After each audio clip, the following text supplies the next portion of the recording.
오늘 오이코스 통독 본문은 다니엘 3장과 4장입니다. 이 새벽에 함께 나눌 하나님의 말씀은 구약성경 다니엘서 3장 17절에서 18절까지의 말씀입니다. 다니엘 3장 17절에서 18절까지의 말씀. 저 여러분이 한 목소리로 두 절 말씀 봉독하겠습니다. 왕이여, 우리가 섬기는 하나님이 계시다면 우리를 맹렬히 타는 풀무불 가운데에서 능히 건져내시겠고 왕의 손에서도 건져내시리이다. 그렇게 하지 아니하실지라도 왕이여, 우리가 왕의 신들을 섬기지도 아니하고 왕이 세우신 금신상에게 절하지도 아니할 줄을 아옵소서. 아멘. 우리가 믿음으로 이 땅을 살아갈 때에 죄라는 도전을 피할 수 없습니다. 이 죄의 도전이라는 것이 대부분 어디서 출발하는 거 하니 우리 내면에 있는 욕심, 욕망에서 출발하는 경우가 많습니다. 그래서 이 죄의 방향이라는 것이 욕망과 욕심을 충족시키는 방향으로 나아가게 되어 있습니다. 그런데 또 다른 죄의 도전의 형태가 있습니다. 이것은 우리가 위협이나 불이익을 피하고자 할 때에 받을 수 있는 죄의 도전입니다.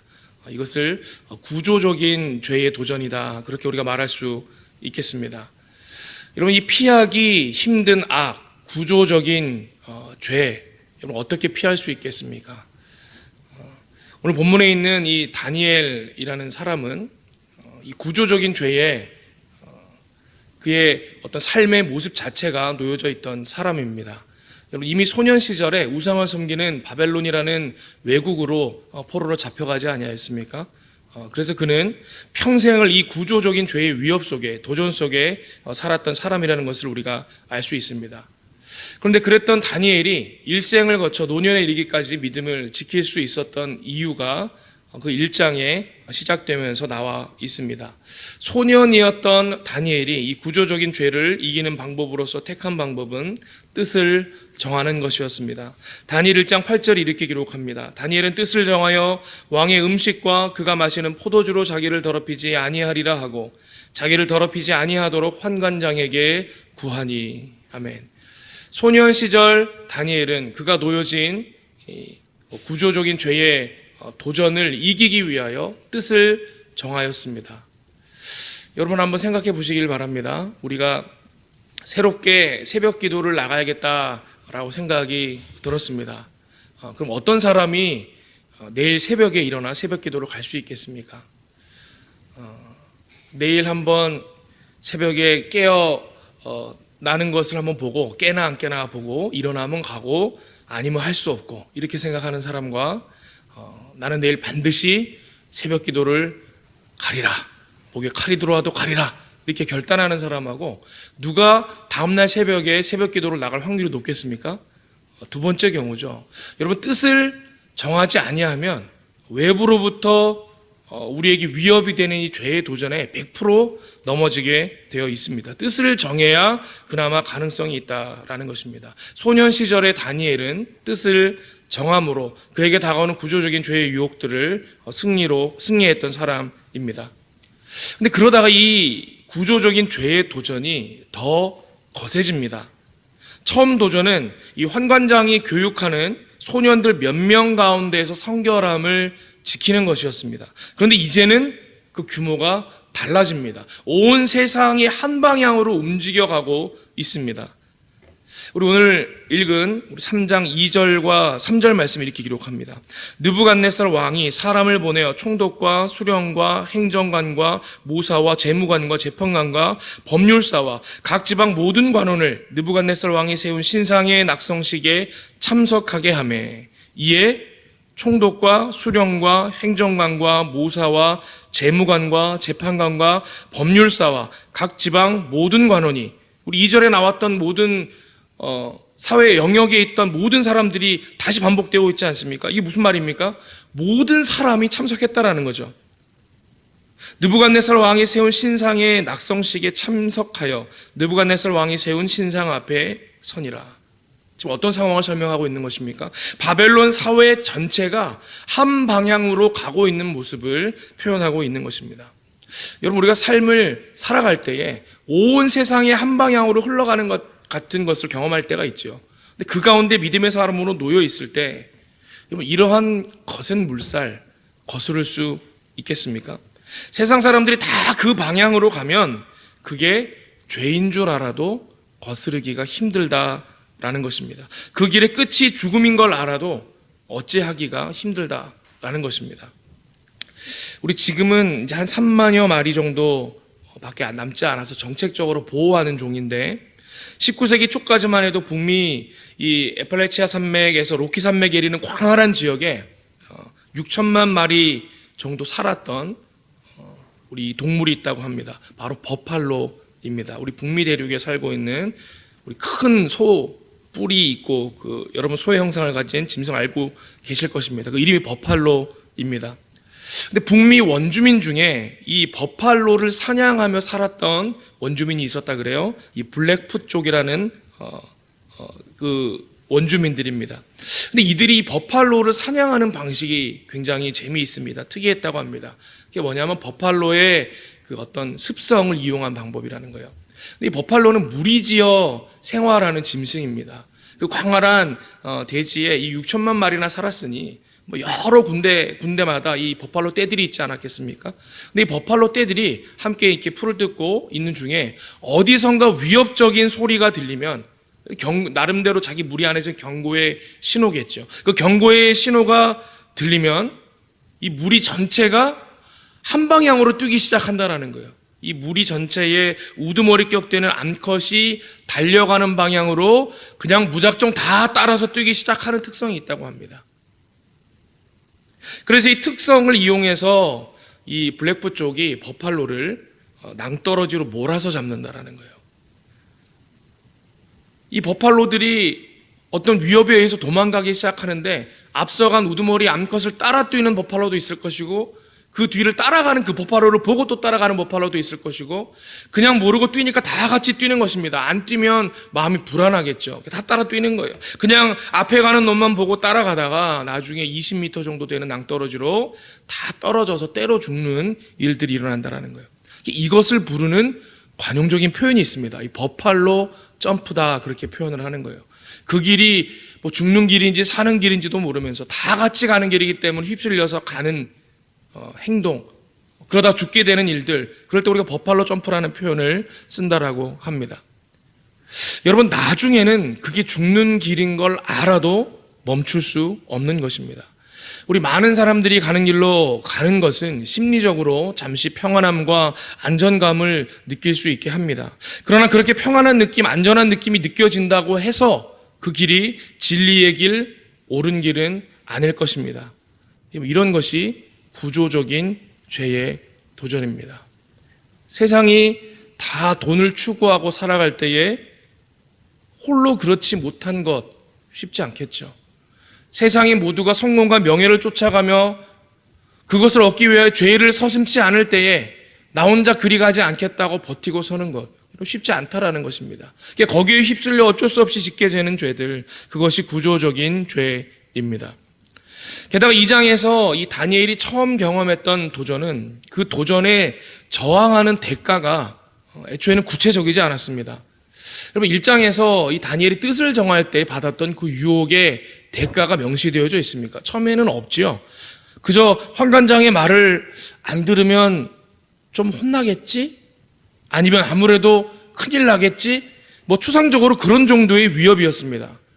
근데 이번에 만나는 이 다니엘의 새 친구가 만나는 위협은 완전히 달랐지요. 6절에 보니까 이렇게 되어 있습니다. 누구든지 엎드려 절하지 아니하는 자는 즉시 맹렬히 타는 풀무불에 던져 넣으리라 하였더라. 이번에는 그 죄의 물살을 거스르는 대가가 굉장히 명확합니다. 그러면 이런 위협적인 도전을 마주하게 된다면 우리는 어떨 것 같습니까? 이 도전에 승리할 수 있겠냐라는 거예요. 여러분 생각만 해도 답답하지 않습니까? 실제로 우리가 삶에서 생명의 위협까지는 아니더라도 확실히 불이익이 보이는 위협적인 도전들이 있습니다. 모두가 그 길로 가기 때문에 나 혼자 안 가겠다고 작정하는 것은 불이익을 감수해야만 되는 일들이 있다라는 거예요. 정말로 거스르기 힘든 거센 이 시대의 물살 같은 것들이 있다라는 것입니다. 그러나 성경은 우리에게 이럴 때 어떻게 하라, 무엇라 가르치고 있습니까? 로마서 12장 2절, 너희는 이 세대를 본받지 말고 오직 마음을 새롭게 함으로 변화를 받아 하나님의 선하시고 기뻐하시고 온전하신 뜻이 무엇인지 분별하도록 하라, 이렇게 가르치고 있습니다. 여러분, 하나님의 사람은 다수의 사람들이 가는 길을 따라가지 않습니다. 하나님의 사람은 하나님께서 가시는 길을 따라가는 것입니다. 신상에 절하지 아니하면 풀무불에 던져져 버린다는 위협이 있는 가운데서도 여러분 한번 보십시오. 이 세 사람은 살려달라는 기도조차 하지 않습니다. 하나님을 의지하는 사람은요, 여러분 삶의 문제들을 놓고 하나님께 간구합니다. 기도합니다. 여러분 이것도 좋은 믿음입니다. 그런데 하나님만 의지하는 사람은요, 절대적으로 하나님을 신뢰하게 됩니다. 절대적으로 신뢰해서 믿음으로써 그 삶의 문제를 뛰어넘는다라는 것입니다. 하나님만 의지한다라는 것, 하나님을 절대적으로 신뢰한다라는 것이 오늘 본문에 어떻게 표현되어 있습니까? 18절입니다. 그렇게 하지 아니하실지라도. 이게 무슨 말입니까? 내가 생각한 대로, 내가 바라는 대로 되지 아니할지라도 라는 의미 아니겠습니까? 제가 20살 되던 해에 이제 장신대를 가야겠다라고 마음을 먹고 이 목회자가 되는 비전이 있었기 때문에 장신대로 결정하러 학교 합격한 이후였습니다. 근데 가족 중에 우리 여러분 명절이나 이렇게 가족들이 모이면 온 가족이 믿음의 집안인 가족이면 굉장히 축복받은 가족이지 않겠습니까? 근데 이제 저희 집은 그런 가정은 아니었습니다. 식구들이 모이면 여러 신앙을 가진 사람들이 모여 있곤 했습니다. 근데 이제 무속 신앙에 심취하신 친척이 계셨던 거예요. 근데 제가 신학대학에 들어갔다 그러니까 이제 뭔가 같이 있는 자리가 미묘할 것 아니겠습니까? 분위기가. 이분이 그 미묘한 분위기를 어떻게 좀 풀어보고 싶으셨는지 제게 와서 이제 말을 이야기를 하는 거예요. 네가 이제 신학교에 갔다니까 내가 너한테 하는 얘기다. 네가 믿는 신이나 내가 믿는 신이나 뭐가 다르겠니? 이렇게 이야기를 하는 거예요. 우리가 어떠한 진리를 추구하고 한 신을 따라가다 보면 저마다 다른 길로 올라가는 거야. 산으로 올라가는 여러 가지 코스 중에 각자 다른 길을 가는 거야. 그런데 결국 올라가면 그 신은 같은 거야. 이러면서 이제 그분이 저랑 어떤 이렇게 동질 감을 느끼게 해서 좀 이 마음에 있는 불편함을 없애고자 하셨던 것 같아요. 근데 여러분 그렇습니까? 우리가 믿는 하나님이랑 다른 신들, 세상이 쫓아가는 다른 신들이랑 결국은 산에 올라가면 만나는 같은 신입니까? 그저 우리가 올라가는 방향만 다른 것 뿐입니까? 그렇지 않잖아요. 그걸 아는데 이게 뭐 그분하고 싸울 수는 없는 일이고 이거 뭐 어떻게 설명하겠습니까? 이제 어린 나이에 고민이 되는 거예요. 도대체 내가 믿는 하나님, 내가 나가고 있는 이 교회, 우리 오늘날 살아가는 이 성도의 신앙은 도대체 이 사람들의 신앙과 뭐가 다른 거지? 그렇게 깊은 고민을 해봤던 적이 있었습니다. 고민을 하다가 얻은 답이 있는 거예요. 절대적으로 큰 차이가 있구나. 제가 그 친척을 만났을 때 다시 얘기했습니다. 제가 고민해 봤는데요. 제가 믿는 하나님은, 우리가 믿는 이 기독교는 좀 다른 종교더라고요. 설명을 드렸습니다. 세상의 많은 종교는요, 다 누구를 위해서 믿는 신앙인가 하면 다 나를 위해서 믿는 신앙이라는 거예요. 여러분 세상 사람들이 기도할 때 누구를 위해서 기도합니까? 나를 위해서 기도하잖아요. 그렇죠? 내가 복받고자 하는 거잖아요. 내 삶의 문제를 해결하고자 그 신을 의지하고 붙드는 거죠. 여러분 그게 세상의 많은 다른 종교의 공통된 특성입니다. 근데 여러분 기독교는 어떻습니까? 여러분 우리가 왜 나와 예배합니까? 여러분 주일에 왜 나오셨어요? 왜 예배합니까? 누구를 위해서 예배합니까? 하나님을 위해서 예배하는 거예요. 여러분 우리는 나는 없는 존재가, 여러분 그것이 기독교의 특성입니다. 세상은 모두 나를 위해서 믿지만 저희는 하나님을 위해서 믿습니다. 저희의 신앙생활의 유일한 목적은 우리 하나님의 영광입니다. 제가 그렇게 그분께 말했던 적이 있습니다. 여러분, 웨스터민스터 요리문답을 보세요. 거기에 보면 우리 신앙의 내용이, 교리의 내용이 아주 질서에 맞게 정리되어져 있습니다. 대요리문답, 소요리문답 둘 다 마찬가지예요. 첫 번째 질문이 무엇인가 하면 사람의 제일 되는 목적은 무엇입니까? 여러분, 이것이 웨스터민스터 요리문답, 대요리문답, 소요리문답 둘 다 첫 번째 질문입니다. 그 답이 무엇입니까? 사람의 제일 되는 목적은 하나님을 영화롭게 하는 것과 영원토록 그를 즐거워하는 것입니다. 여러분, 하나님을 의지하면 나의 바라는 것을 구할 수 있어요. 그러나 여기까지의 믿음은요, 엄연히 따지면, 깊숙이 들어가서 보면 아직도 하나님도 의지하는 신앙일 수 있어요. 하나님도 의지하는 신앙. 하지만 하나님만 의지하는 신앙, 다시 말해 오늘 말씀의 제목인 절대 믿음은 하나님 말고는 의지할 다른 것이 없다고 고백하는 믿음 아니겠습니까? 이 믿음이 되면요, 나의 바라는 것, 나의 뜻을 구하는 것이 아니라 하나님이 원하시는 것, 하나님이 바라시는 것을 구한다라는 것입니다. 여러분, 이 절대 믿음을 가진 신앙인이 되면요, 내가 지금 만나고 있는 상황도, 고난도, 결핍도, 부족함도 이것마저도 하나님 손에 있음을 믿습니다. 절대 주권이 하나님께 있기에 내가 처한 상황마저도 하나님의 계획과 주권 안에 있음을 내가 신뢰하고 기다릴 수 있습니다 라고 고백하는 것, 여러분, 그것이 절대 믿음이다 라는 것이죠. 이 모든 것보다 하나님 나라와 의를 구하는 믿음, 그러나 내 원대로 마시옵고 아버지의 원대로 되기를 원하나이다 라고 기도하는 믿음, 우리의 기대대로 되지 않을지라도, 그리 아니하실지라도 하나님의 주권을 신뢰하고 순종하는 믿음, 여러분, 이 믿음이 우리의 삶을 위협하는 구조적인 죄의 도전에서도 승리케 하는 절대 믿음이다 라는 것입니다. 험한 시절을 보내는 가운데 있습니다. 죄가 만연한 세상에 놓여진 우리 신앙인들입니다. 여러분, 이 땅을 어떻게 살아가시겠습니까? 하나님만 전적으로 신뢰하는 이 절대 믿음의 사람 되심으로 이 땅에서 온전한 하나님의 영광을 나타내는 신실한 믿음의 백성 되시기를 축복합니다. 함께 이 시간에 기도할 때 오늘 주신 말씀 붙들고 먼저 기도하기를 원합니다. 하나님의 주권을 신뢰하여 이 세대의 거센 죄악의 물살을 거스를 수 있는 절대 믿음의 사람 되게 하여 주시옵소서. 이러한 제목으로 함께 기도하시고요. 오늘 주간 기도 제목으로 1부에서 5부 예배, 또 청년부 예배, 교회 학교 예배, 국제 예배, 자유인 예배, 외국어 예배, 찬양 예배를 통해 성도들의 말씀의 힘을 얻어 삶의 예배자로 세워지게 하여 주시옵소서.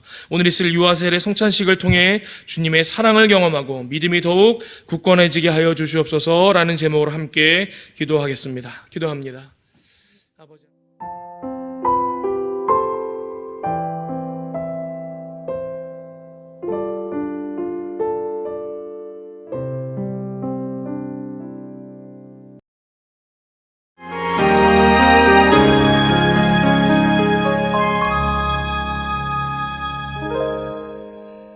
이 새벽에 주신 하나님의 말씀, 우리 오이코스 읽기 본문은 다니엘서 5장과 6장인데요. 오늘은 6장 10절 말씀을 함께 묵상하도록 하겠습니다.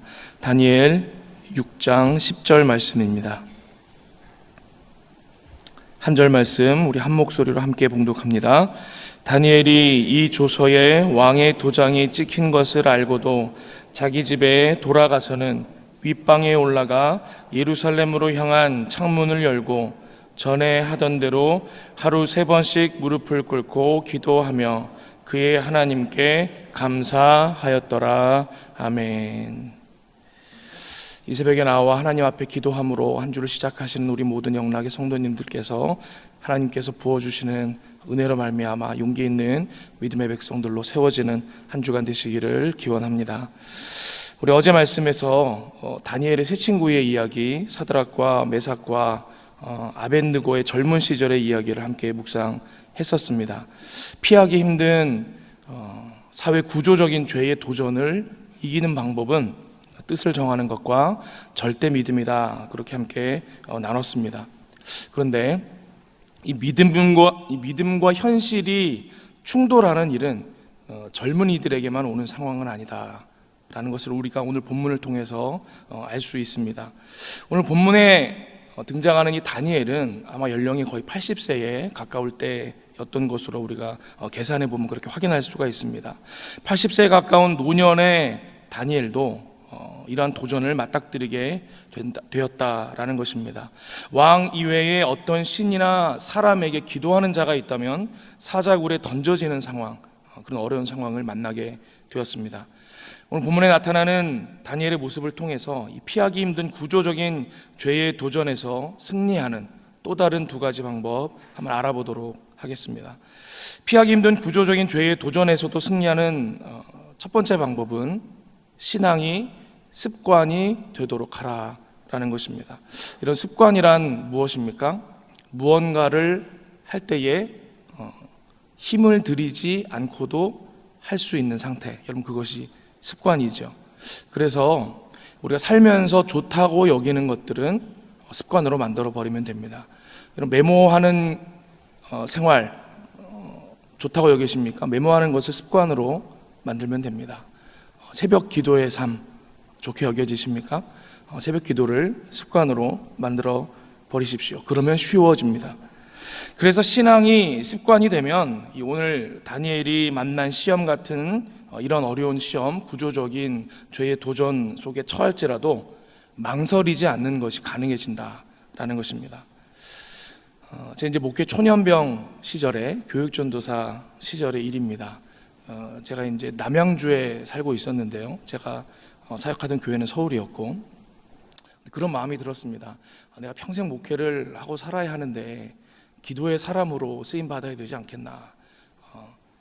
지금부터 새벽 기도의 용사로 내가 거듭나리라. 약간 이런 마음을 먹었습니다. 그 당시 살던 집이 약간 그 낮은 산 위에 있는 동네에 있는 집이었습니다. 외지였습니다.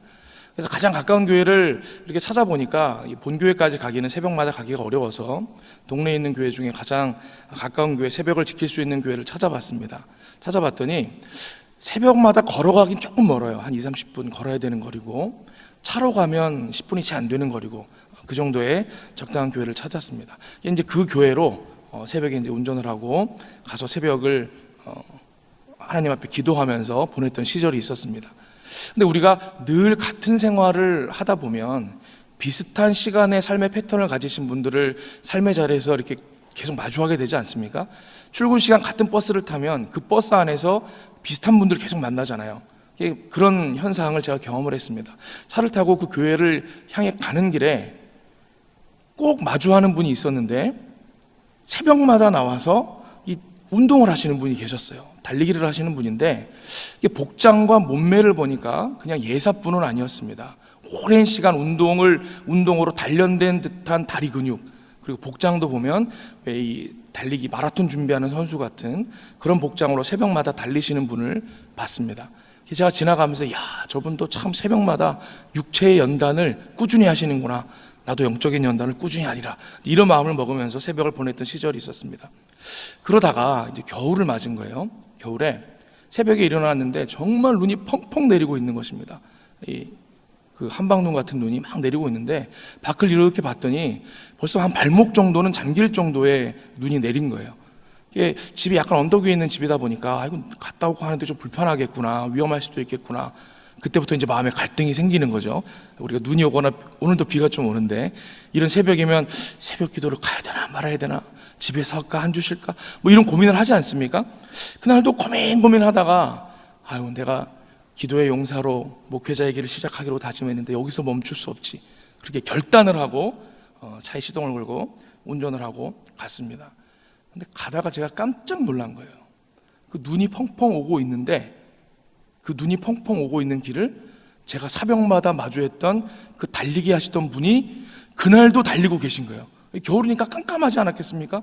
깜깜하고 발목까지 눈이 잠기는데 그날도 나와서 이렇게 막 모자 쓰고 마스크하고 뛰고 계신 거예요. 제가 그걸 보고 그런 생각을 했습니다. 야, 저분이야말로 프로시구나. 아침에 새벽기도 갈까 말까 고민했던 나는 역시 아마추어구나. 그런 생각을 했습니다. 여러분, 프로와 아마추어의 차이는 무엇입니까?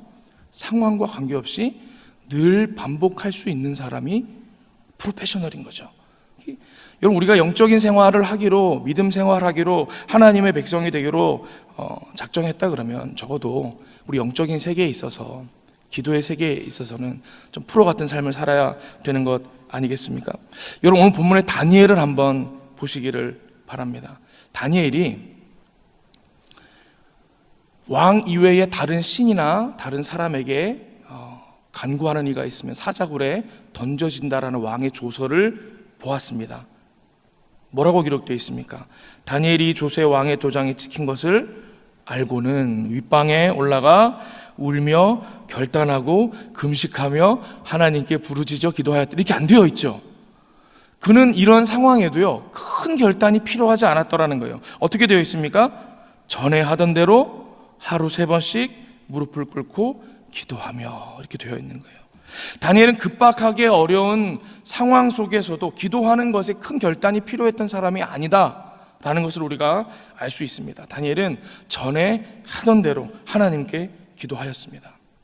특정한 순간에, 좀 거친 표현이지만 발작적으로, 일시적으로 그렇게 기도한 것이 아니라 전에 하던 대로, 늘 하던 대로, 습관대로 기도하였던 사람이다라는 거예요.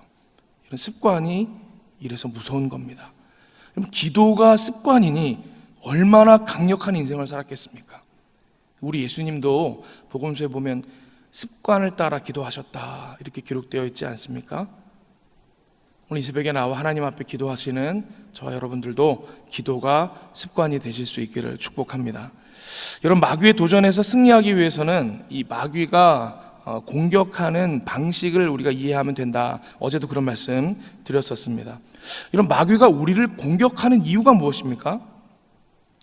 지금 내가 하고 있는 일이 하나님의 뜻이기 때문입니다.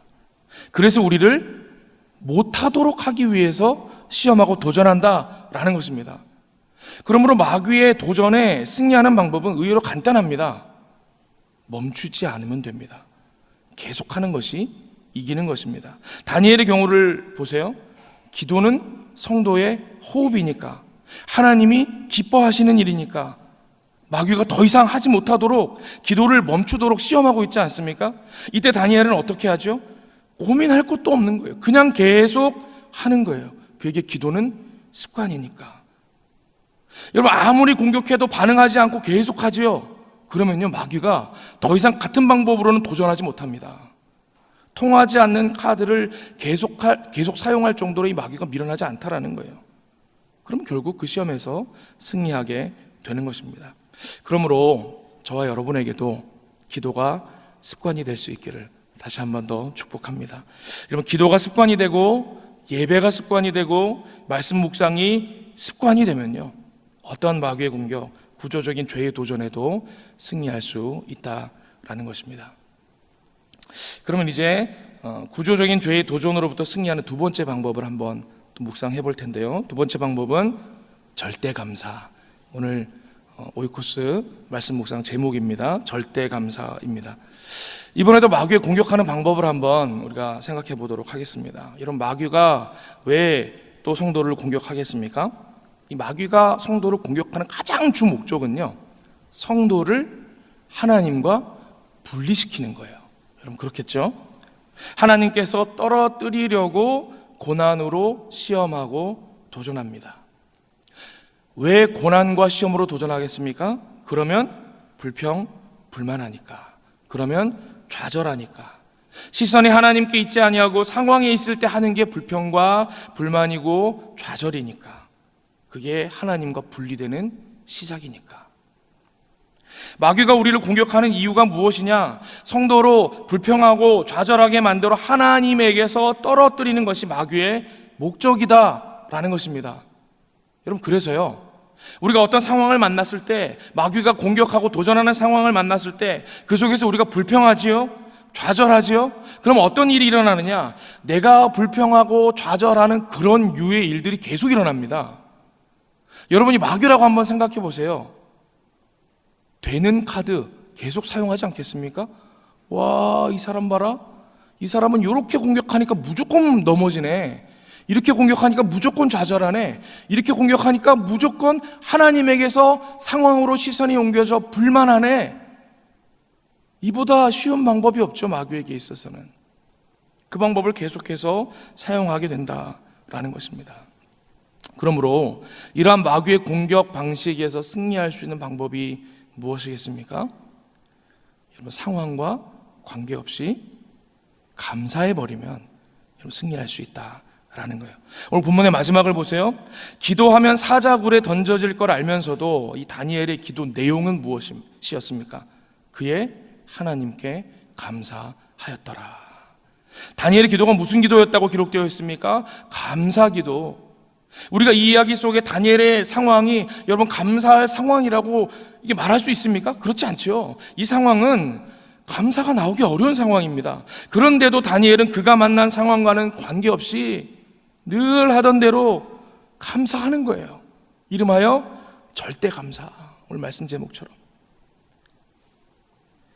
다니엘의 상황에 관계없이 여러분 감사할 수 있었던 이유는 어디에 있겠습니까? 그가 늘 변하는 자신의 인생에 주어진 상황을 보지 않았기 때문입니다. 여러분, 상황은 늘 변하죠.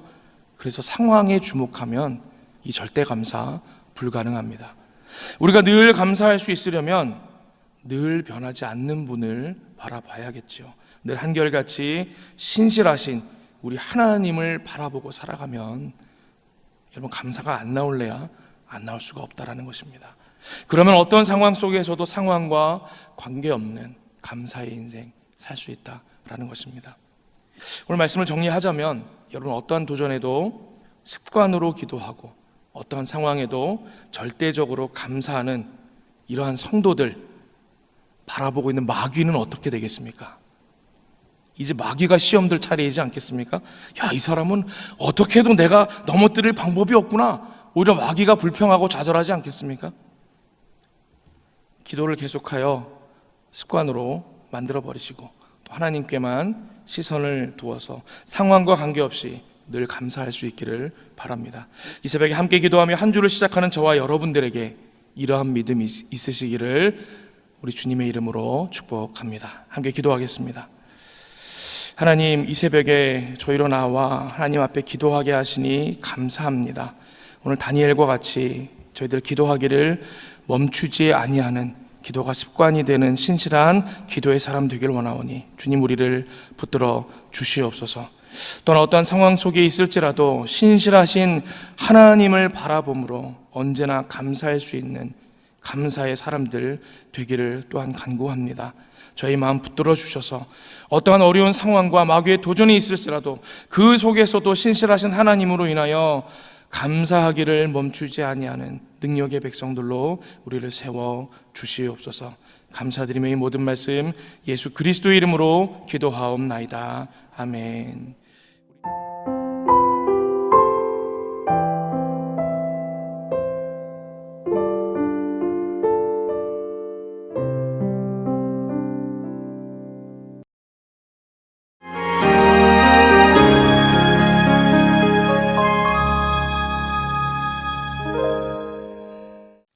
오늘 오이코스 성경 읽기 본문은 다니엘 7장과 8장입니다. 이 새벽에는 다니엘 7장 13절에서 14절까지의 말씀 함께 묵상하도록 하겠습니다. 다니엘 7장 13절에서 14절, 구약성경 1246면쯤에 있습니다. 두 절의 말씀 우리 한 목소리로 함께 봉독합니다. 내가 또 밤 환상 중에 보니 인자 같은 이가 하늘 구름을 타고 와서 옛적부터 항상 계신 이에게 나아가 그 앞으로 인도되매 그에게 권세와 영광과 나라를 주고 모든 백성과 나라들과 다른 언어를 말하는 모든 자들이 그를 섬기게 하였으니 그의 권세는 소멸되지 아니하는 영원한 권세요 그의 나라는 멸망하지 아니할 것이니라. 아멘. 오늘 우리가 읽은 이 말씀은 다니엘이 환상 중에 보았던 장면을 기록하고 있는 내용입니다. 다니엘은 선지자 중에 한 명이죠. 우리가 이제 선지자 그럴 때는 미래의 일을 아는 사람 이런 의미로 선지자라고 표현을 합니다. 그리고 또 다른 말로 예언자라는 표현도 쓰지 않습니까? 근데 우리가 보통 예언하다라고 말할 때에도 앞선 이야기를 의미하는 말 또 이렇게 생각할 때도 있는데 예언자 할 때의 그 한자는 좀 다른 한자를 사용합니다. 맡길 예자를 쓰는 거예요. 무슨 얘기냐? 하나님께서 맡기신 말씀을 대언하는 사람, 그게 이제 예언자라고 우리가 의미를 이해할 수 있겠습니다. 하나님께서 예언자에게 말씀을 주시고 그 말씀을 자기 백성들에게 전하도록 하십니다. 근데 그 말씀을 주시는 방식이 어떨 때는 우리가 사용하는 이 언어의 형태로 말씀으로 주시기도 하십니다. 그러면 선지자는 그것을 말씀으로 전달합니다. 그런데 또 어떨 때는 하나님께서 특정 행동을 하도록 명하시는 것으로 메시지를 전달하실 때가 있습니다. 왜 이사야 같은 경우에 그 유다 백성이 포로로 잡혀갈 것을 몸으로 표현하고 그렇게 하나님 말씀을 전하는 내용이 있지 않습니까? 또 어떨 때는 오늘 본문과 같이 하나님께서 환상을 보여주십니다. 여러분, 환상은 영어로 이제 비전이지 않습니까? 우리가 꿈을 꾸듯이 눈앞에 장면이 묘사되어지는 것입니다. 그것이 환상입니다. 여러분, 꿈을 보셨기 때문에 아시겠지만 꿈은 어떤 이야기나 어떤 텍스트로 주어지는 게 아니죠. 장면으로 주어지기 때문에 우리가 보면 그 꿈의 장면들을 통해서 어떤 메시지를 전달받을 때에는 하나님께서 주시는 말 자체의 하나하나의 문자적인 의미보다 어떤 식으로 의미가 더 다가오냐면 느낌이나 정서적으로 더 많이 다가오게 됩니다. 우리가 어떤 장면을 볼 때 그렇게 받아들여지지 않겠습니까? 이스라엘 백성들에게 주시는 하나님의 말씀이 환상으로 임하여질 때에도 그런 부분들이 크다라는 것을 우리가 염두에 두고 좀 볼 때에 그 환상의 메시지를 좀 더 잘 이해하고 보다 정확하게 받을 수 있겠다 그런 생각이 됩니다. 그래서 환상을 보실 때 여러분들이 좀 그 장면을 상상하면서 그 장면을 보았던 선지자는 어떤 느낌이었을까? 어떤 정서적인 이해를 했을까? 상상하면 도움이 됩니다. 다니엘서에는 네 세계 제국을 묘사하는 상징적인 환상이 비슷한 패턴으로 2번 등장합니다. 거의 같은 메시지를 전달하는 환상이 2번 등장하니까 중요한 메시지겠죠. 이 중요한 메시지가 2번이나 등장합니다. 첫 번째 환상은 2장에 등장합니다. 이 느부갓네살 왕이 꿈을 꿉니다. 꿈을 꾸는데 이 얼마나 꿈이 심란했는지 잠자리가 뒤숭숭해서 밤새 꿈을 꾸느라 잠을 못 자고 고민에 빠졌습니다. 그러다 이 어려운 문제가 해결이 되지 않아 당시 이제 바벨론에 있던 여러 그 해석하는 자들, 점성술사 이런 사람을 다 동원해서 지혜자들 이 꿈에 대한 것들을 해석하도록 시킵니다. 근데 이게 꿈의 내용을 말해주고 해석하라고 한 게 아니고 내가 꾼 꿈이 무엇인지 일단 먼저 맞추고 그리고 그 꿈의 내용이 무엇인지까지 해석하라. 이렇게 명하니까 아무도 맞출 수 있는 사람이 없었습니다. 그래서 이 꿈의 내용을 하나님께서 다니엘을 통해서 해석하도록 하셨는데 다니엘에게 환상을 주셔서 느부갓네살이 꾸었던 꿈을 다시금 보게 하십니다. 다니엘이 그 장면을 다시 보는 거예요. 보고 나서 하나님이 주신 말씀을 느부갓네살 왕에게 가서 해석하고 전달하는 내용이 첫 번째 환상의 내용입니다. 근데 그 환상이 어떤 장면인가 하면 느부갓네살 왕이 서 있는데 자기 앞에 큰 신상이 서 있는 거예요. 이제 수치가 대략적으로 이제 느낌이니까 환상 중의 느낌이니까 누가 줄자로 재진 않았을 거예요. 그러나 보는 사람은 직관적으로 와 얼마쯤 되겠다 이렇게 생각되지 않겠습니까? 이렇게 다니엘이 묘사를 해뒀는데 너비가 3m인데 높이는 30m인 거예요. 엄청나게 컸겠죠. 이렇게 비율이 10배 정도 차이 나니까 더 높게 느껴졌을 것입니다. 엄청나게 큰 신상이 앞에 서 있었으니까 얼마나 뭔가 장엄함도 느껴지고 두려움도 느껴지고 그런 느낌이었겠죠. 근데 큰 신상을 봤더니 신상이 만들어진 재료가 여러 재료가 같이 섞여 있는 것입니다. 여기 이제 상징적인 의미가 들어있는데 머리 부분은 반짝반짝 존귀한 물질인 금으로 되어 있는 거예요. 하나님께서 이게 내 제국을 상징하는 것으로 다니엘에게 이해시키셨는데 머리 부분을 상징하는 금이니까 지금 현 시대 다니엘이 환상을 보는 그 당시 시대인 거예요. 강성했던 바벨론 제국을 상징하는 것입니다. 근데 그 좀 아래로 내려오니까 요 가슴, 팔과 가슴까지는 은으로 되어 있습니다. 이 은은 우리가 직관적으로 이해할 때 금보다는 좀 못한 물질이죠. 그래서 바벨론 다음의 나라였던 메디아를 상징한다, 우리가 이렇게 이해할 수 있습니다. 그리고는 그 아래로 내려가니까 요 배부터 넓적다리까지 요 중간 부분은 또 다른 물질인데 이번에는 노스로 되어 있는 거예요. 이게 점점 이제 물질이 금은동 메달처럼 내려가고 있는데 그 다음 나라 왕국을 상징하는 것인데 이제 그 다음 메대 다음에 왔던 바사, 페르시아를 상징합니다. 무릎 아래 정강이 아래로는 어떤 물질로 되어 있는 거 하니 단단한 무쇠로 되어 있는 거예요. 쇠로 되어 있는 거예요. 굉장히 강성했던 나라, 그 앞선 나라들을 모두 다 제압했던 나라 그리스, 헬라를 상징합니다. 그런데 무릎 아래 부분이 다 쇠로 되어 있는데 또 자세히 보니까 발 부분은 또 두 물질이 섞여 있습니다. 어떤 부분은 그 단단한 그 정강이부터 내려오는 쇠로 되어 있는데 발가락과 발의 일부는 진흙으로 되어 있는 거예요. 하나님께서 설명하시죠. 쇠랑 진흙이 섞이지 않음 같이 그 나라 안에 분열됨이 있다. 이게 실제로 왕국이 분열되고 다툼이 있는 그런 일들이 역사적으로 일어난 것들을 우리는 발견하게 됩니다. 이게 환상을 볼 당시에는 아직 일어난 제국들이 아니지 않습니까? 바벨론 시대를 살고 있었으니까. 그러다 보니까 나라 이름은 나타나지 않죠. 그 나라의 힘이나 권세를 그저 우리가 이해하기 쉬운 물질로서 하나님께서 상징적으로 표현한 것입니다. 그런데 그 꿈이, 그 환상이 거기서 끝나지 않고 그 신상을 보면서 와, 뭔가 이렇게 두렵고 떨리는 마음으로 쳐다보고 있을 때 어디선가 돌이 날라옵니다. 근데 그 성경은 그걸 어떻게 표현했냐면 손대지 아니한 돌 이렇게 되어 있어요. 우리 예전 성경에는 뜨인 돌 이렇게 되어 있는데 이 원어적인 의미로 사람이 떠낸 돌이 아니라는 거예요. 어디 큰 바위에서 이렇게 쳐서 떼어낸 돌이 아니라는 얘기죠. 사람의 손이 닿은 돌이 아니다, 이런 의미가 되겠습니다. 돌이 날라오긴 날라왔는데 다니엘이 환상 중에 볼 때 이거 누가 던진 돌이 아니구나, 이렇게 직감적으로 받아들여질 만한 그런 돌이었다라는 것입니다. 돌이 날라와서 그 신상을 쳤는데 아주 바람에 불려서 날아갈 정도로 가루가 될 정도로 산산조각이 돼서 날아가는 환상으로 그 환상이 마무리됩니다. 그러고는 다니엘을 통하여 하나님의 계획이 선포됩니다. 다니엘서 2장 44절입니다.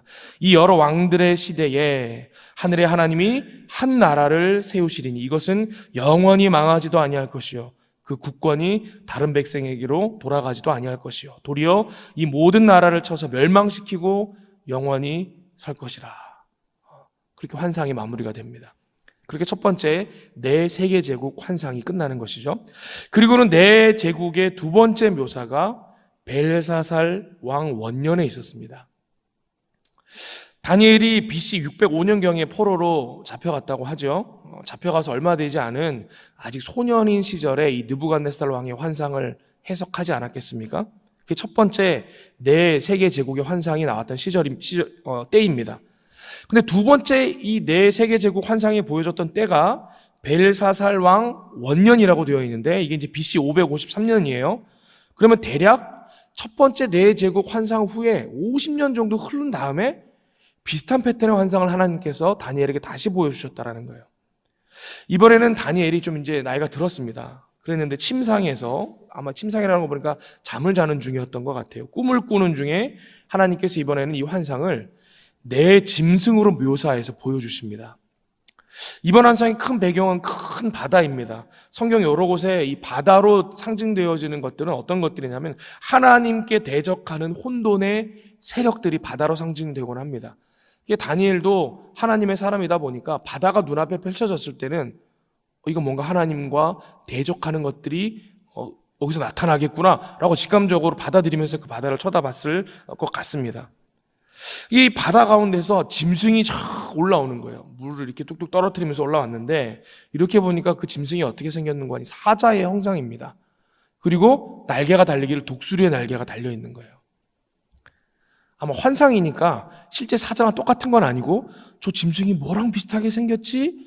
라고 듣는 이들에게 표현하려고 할 때에 사자랑 비슷했던 것 같아, 이런 식으로 표현했겠죠. 여러분, 사자는 짐승 중에 가장 강한 짐승이라고 우리가 표현하는 짐승입니다. 가장 강한 짐승인, 땅에서의 가장 강한 짐승인 사자, 그리고 공중을 나는 새 중에 가장 강한 새인 독수리. 사자의 몸에 독수리 날개니까 가장 강한 나라를 상징했겠죠. 이 다니엘이 환상을 보던 그 시점의 나라, 바벨론을 상징합니다. 그 다음에 짐승이 또 올라와요. 두 번째 짐승을 쓱 보니까 이번에는 곰처럼 생겼더라, 이렇게 표현합니다.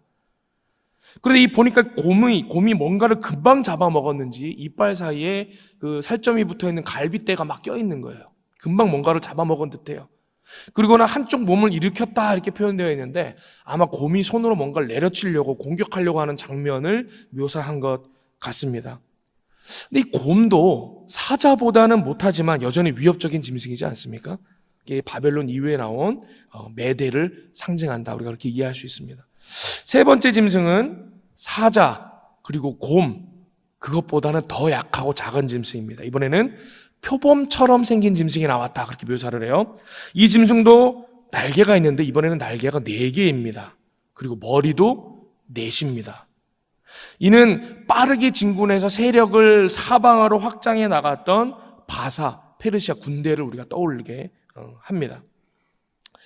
그리고 마지막 4번째 짐승은 한 번도 본 적이 없는 짐승인 것 같아요. 다니엘도 도대체 무슨 동물로 표현해야 할지 모르겠어서 모르겠다, 이렇게 표현을 하고 있습니다. 한 번도 본 적 없는 짐승이 나타났는데 다만 표현하기를 놀랍도록 무섭고 놀랍도록 강한 짐승이 나왔다, 이렇게 표현을 하는 거예요. 근데 그 짐승에는 뿔이 10개가 나 있는데 그 뿔마다 눈이 있고 입이 있습니다. 그 입에서 막 말도 하고 막 그러고 있는 거예요. 이제 그런 짐승을 보았습니다. 이것은 마지막 바사를 무너뜨렸던 강성한 제국 헬라, 그리스를 의미하는 것입니다. 이게 환상이니까 우리가 꿈을 꾸면 뭔가 꿈의 장면이 이야기나 이런 것들이 논리적이거나 시간적으로 연결되어 있지 않죠. 어떤 장면이 보였다 갑자기 장소가 바뀌고 시간이 바뀌고 그러지 않습니까? 다니엘의 환상도 그랬습니다. 갑자기 장면이 전환되는데 이번에는 한 분이 와서 좌정해서 앉는 거를 본 거예요. 근데 다니엘이 딱 보기에 직감적으로 알았던 것 같습니다. 뭐라고 표현했냐면 옛적부터 항상 계시니, 이렇게 표현을 하는 거예요. 그분이 명찰을 달고 있었던 게 아니니까 문자적으로 본 건 아니겠죠. 본인이 꿈중에 봐서 한 분이 내려와서 좌정해서 앉으시는데, 야, 이분은 지금 나타난 분이 아니고 옛적부터 항상 계신 분이구나 라고 직감적으로 깨달을 만한 그런 꿈이었다라는 것입니다. 그런데 그분의 외모를 묘사하기, 눈같이 하얀 옷을 입고 깨끗한 양털 같은 머리털이 있고 또 불꽃 같은, 불이 막 붙어있는 것 같은, 불병과 같은 그런 보좌에 앉아있는데 수만 명을 거느리시고는 그 앞에 심판의 책을 이렇게 펴셨다, 이렇게 얘기를 하고 있습니다. 지금 우리는 직감적으로 이 묘사된 장면을 볼 때 이분이 누구라는 걸 알 수 있습니까? 아, 이 하나님을 묘사하고 있구나. 아마 다니엘도 그렇게 느꼈으리라 생각합니다. 그리고는 그 좌정하신 분을 보고 있는데 저쪽에서 무슨 소리가 빽 하고 나는 거예요. 촥 봤더니 아까 그 10뿔 달린 짐승에 뿔 중에 작은 뿔이 하나 올라와서 그 새 뿔을 망가뜨리면서 올라왔는데 그 작은 뿔에도 눈과 입이 달려 있었습니다. 그 작은 뿔의 입에서 큰 소리가 나는 소리에 놀라서 그쪽을 쳐다봤습니다. 쳐다봤더니 아까 바다에서 올라왔던 그 4 짐승이 다 심판을 받은 거예요. 그래서 막 죽고 권세도 빼앗기고 그런 장면이 보여졌습니다. 하나님께서 좌정하시니까 그 사나운 짐승들도 다 끝나버리더라는 거예요. 이 심판이 끝나고 나서 또 다른 장면의 환상이 보입니다. 그 환상 가운데 나타난 존재는 다니엘이 표현하기를 인자 같으니, 이렇게 표현합니다. 이 표현은 말 그대로 사람처럼 보이는 존재다, 이제 이렇게 우리가 의미를 직역해서 해석할 수 있을 것입니다. 이 땅에서는 보일 수 없었던 뭔가 상상의 동물이기 때문에 표현하기가 힘든 그런 짐승, 괴기한 짐승으로 가득 차 있는 환상을 보다가 누가 봐도 사람 같은 존재가 나오니까 다니엘이 그렇게 표현했던 것 같습니다. 근데 그 인자 같은 이가 아까 그 옛적부터 항상 계시니 곧 하나님 앞으로 인도되어 오는 것입니다. 근데 그 4 짐승을 심판하신 보좌에 앉으신 하나님께서 그 인자 같은 이에게 어떻게 하시느냐, 그게 오늘 읽은 본문입니다. 14절 말씀을 우리 한 목소리로 같이 봉독하겠습니다. 그에게 권세와 영광과 나라를 주고 모든 백성과 나라들과 다른 언어를 말하는 모든 자들이 그를 섬기게 하였으니 그의 권세는 소멸되지 아니하는 영원한 권세요 그의 나라는 멸망하지 아니할 것이라. 아멘. 이 세상의 역사 끝에 영원하신 왕 그리스도께서 서시는 모습, 여러분 우리는 떠오르게 되죠. 아무리 이 세상에 없는 동물과 상징으로 가득한 환상이었다고는 하지만 당시의 역사를 이미 알고 있는 우리에게는 이 장면을 딱 보면 이해가 된다라는 거예요. 여러분, 제가 지금 다니엘서에 나타나는 이 두 번의 네 세계 제국 환상을 비교적 여러분들이 생생하게 느껴질 수 있도록 자세하게 설명드린 이유가 무엇이겠습니까? 이 다니엘서가 기록될 당시 초기 독자들의 마음을 한번 느껴보셨으면 좋겠다라는 마음에서 설명을 드린 거예요. 당시 이 말씀을 다니엘의 입술을 통해 이 말씀을 들었던 이스라엘 백성들은 어디에 있었겠습니까?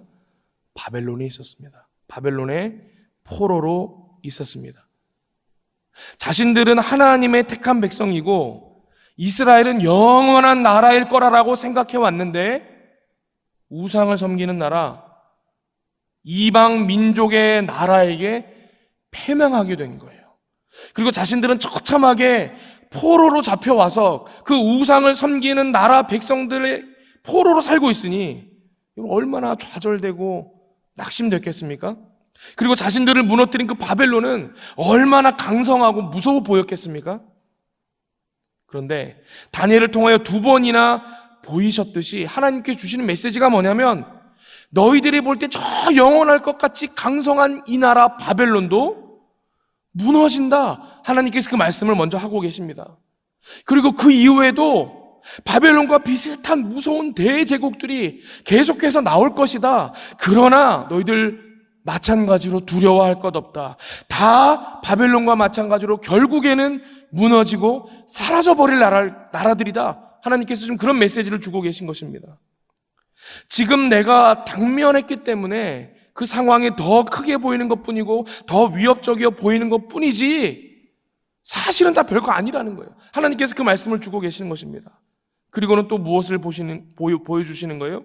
그런 이 땅의 나라들의 권세와는 질적으로 완전하게 다른 영원히 사라지지 않는 절대 권세의 나라, 결국은 끝나고 마는 이 땅의 나라들과는 다른 영원한 하나님 나라, 그거를 이스라엘 백성들에게 보여주고 계신 것입니다. 그러므로 절대 권세를 가지신 하나님의 백성들인 우리는 지금 만난 영원하지 아니한 이 상황 때문에 좌절하지 말라는 것입니다. 풀죽어 지내지 말라는 것입니다. 이 절대 권세의 하나님 나라를 소유한 백성들은 좌절할 이유가 하나도 없다라는 것입니다. 믿음의 사람은 이러한 믿음의 눈으로 이 땅을 바라보고 살아갈 수 있어야 합니다. 이게 우리 삶에 어떻게 적용할 수 있는가? 좀 작은 예지만 제가 예전 교회에서 경험했던 이야기입니다. 신방을 했는데 이사 신방을 간 거예요. 한 분이 이사를 하게 됐습니다. 새 집을 장만하게 됐습니다. 구역 식구들을 초대해서 목사님 모시고 함께 예배드리고 싶다 해서 같이 갔습니다. 식구들과 둘러앉아서 같이 기쁨으로 예배했습니다. 구역 식구가 새 집을 장만했으니까 다 같이 축하하는 마음으로 선물도 사들고 오고 기쁨으로 예배를 했습니다. 그리고는 예배가 끝나고 새 집이니까 막 여기저기 둘러봤지 않겠습니까? 그 집 주인 되신 성도님께서 막 소개도 해주고 다 막 와 너무 좋은 집으로 잘 왔다 축하해주고 다 기뻐했습니다. 그리고는 앉아서 이제 다과를 먹으려고 앉아 있는데 그 축하해주러 온 구역 식구들의 표정들이 다들 그리 밝지만은 않습니다.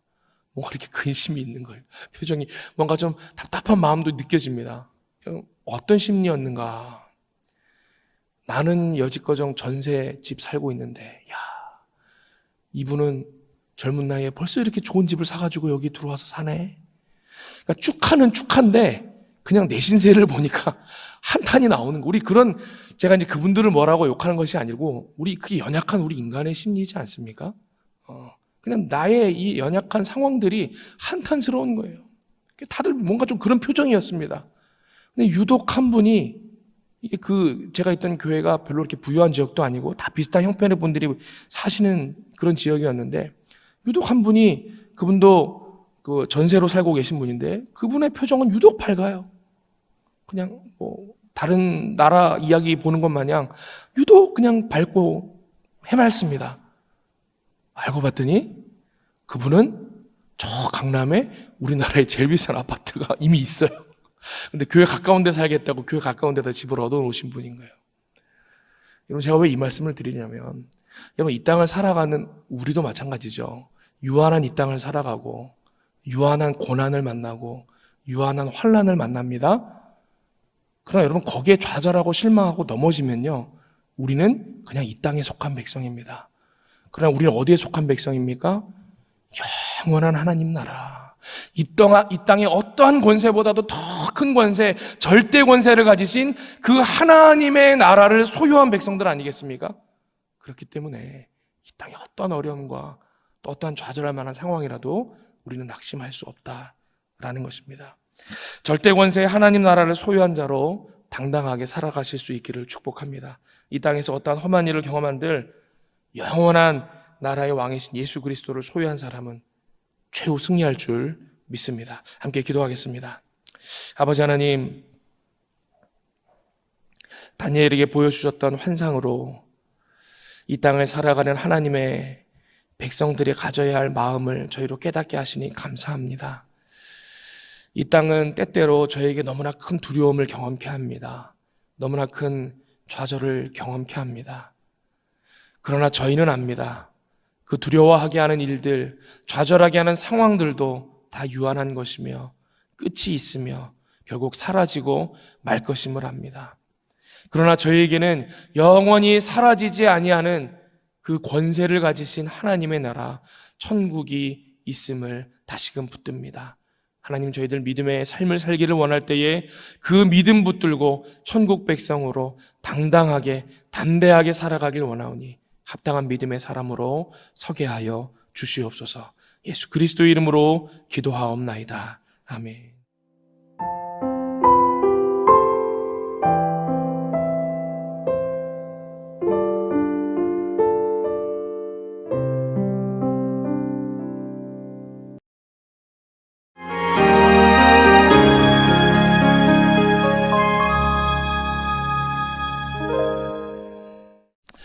오늘 오이코스 성경 읽기 본문은 다니엘 9장과 10장입니다.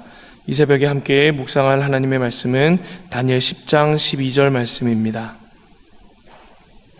다니엘 10장 12절 말씀, 구약성경 1251면쯤에 있습니다.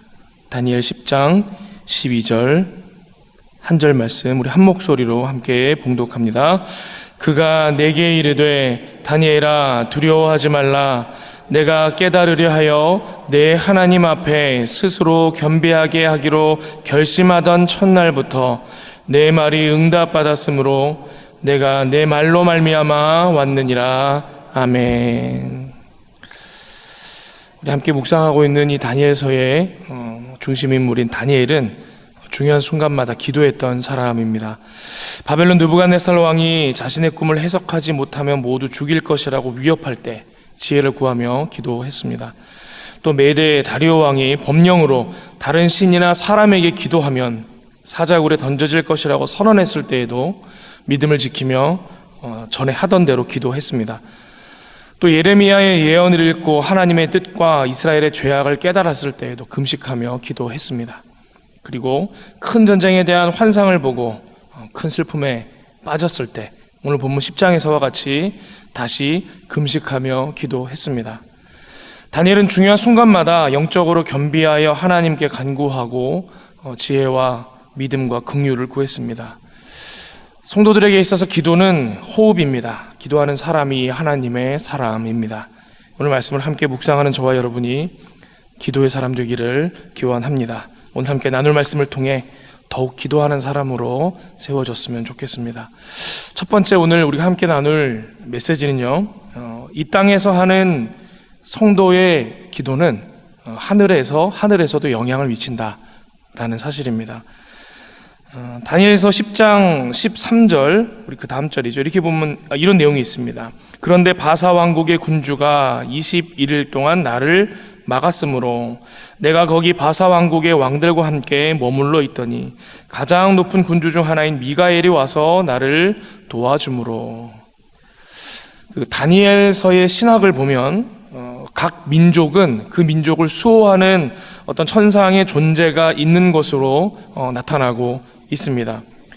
그래서 지금 이 천사가 다니엘에게 기도 응답으로 와서 다니엘에게 전하는 말의 내용을 볼 때 우리가 이제 그런 부분을 이해할 수 있는데, 다니엘이 기도하는 동안에 어떤 일이 일어났는가 하면 이 이스라엘과 페르시아가 영적으로도 전쟁을 치르고 있었다라는 것을 우리가 알 수 있습니다. 이건 무슨 말입니까? 우리가 기도하면 하늘이 움직인다 라는 것입니다. 여러분, 성도의 기도에는 이러한 능력이 있습니다. 마태복음 18장 18절에 보면 우리 주님께서도 이런 말씀을 하셨습니다. 땅에서 매면 하늘에서도 매일 것이요 무엇이든지 땅에서 풀면 하늘에서도 풀리리라. 저 여러분이 이 새벽에 간구하죠. 그러면 영적인 세계에서도 놀라운 일들이 일어난다라는 것입니다. 요한계시록 8장 서두에 보면 좀 신기한 장면이 나옵니다. 하늘이, 천국이 반 시간쯤 고요해진 장면이 나옵니다. 왜 그런가 봤더니 요한계시록 8장 서두에 보면 성도들의 기도와 함께 금양료를 들고 온 천사들이 그것을 하나님께 드리는 장면이 나옵니다. 성도의 기도가 하나님께 올려질 때에 천국이 고요해졌다라는 것입니다. 여러분, 성도의 기도가 이 정도라는 것이죠. 인간은 명확한 한계를 가진 존재입니다. 한계를 가진 세계에 한계를 가진 육체와 한계를 가진 재능과 한계를 가진 지식을 가지고 살아갑니다. 그래서 인간은 좀처럼 한계를 넘어서는 생각을 하지 못합니다. 그런데 기도의 사람은 다릅니다. 기도는 한계가 없는 영적 세계를 움직이는 일이기 때문입니다. 그래서 한계를 가진 세상이 안 된다고 말하는 것도 우리는 매달릴 수 있는 것입니다. 우리는 기도하는 백성이기 때문입니다. 우리의 한계로 여러분의 삶에 해결할 수 없는 문제가 있습니까? 기도는 할 수 있습니다.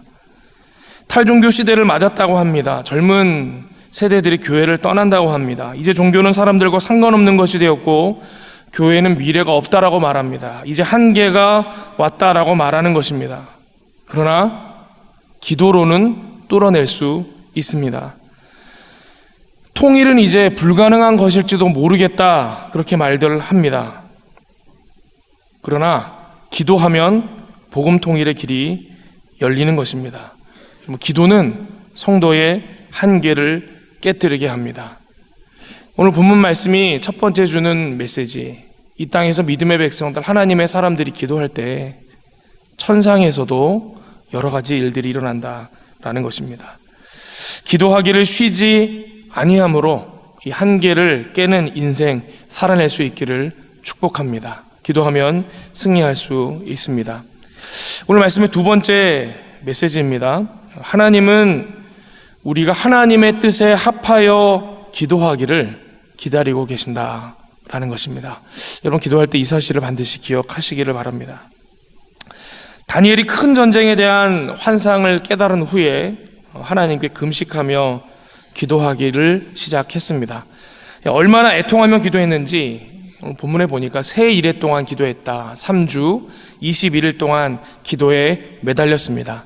우리 어떤 교회에서 다니엘 기도회라고 해서 3주 동안 기도회하고 그러지 않습니까? 이 오늘 본문의 내용이 그 배경입니다.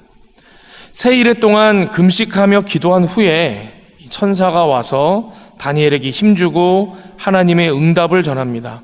그런데 이 천사가 아주 재미있는 말을 합니다. 그게 우리가 오늘 읽은 본문 내용입니다. 다니엘서 10장 12절을 제가 다시 한번 읽겠습니다. 그가 내게 이르되 다니엘아 두려워하지 말라.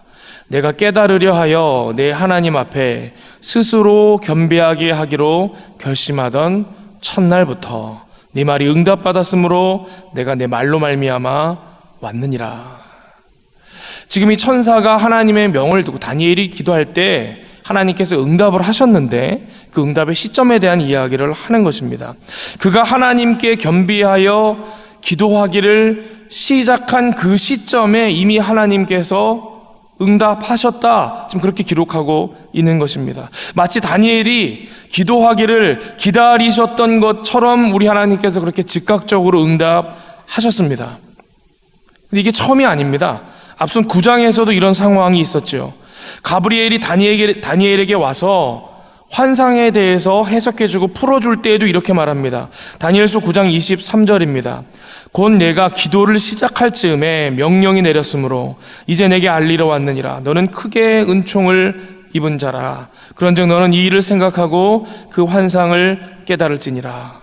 다니엘서 9장에도 보면 이 천사가 하나님의 명을 듣고 다니엘에게 그 응답을 전하러 왔을 때도 똑같이 이야기하는 것입니다.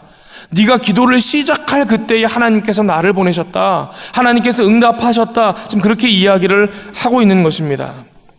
여러분, 이런 비슷한 장면은 성경 다른 곳에서도 우리가 찾을 수 있습니다.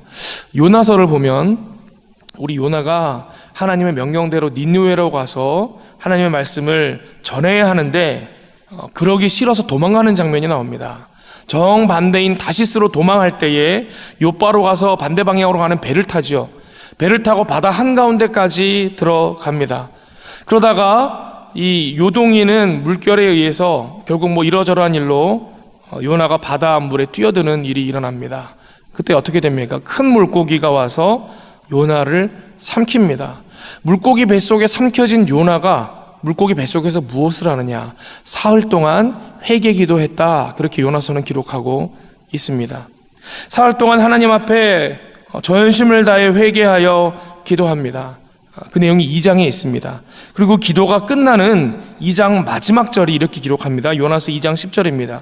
여호와께서 그 물고기에게 말씀하시매 요나를 육지에 토하니라.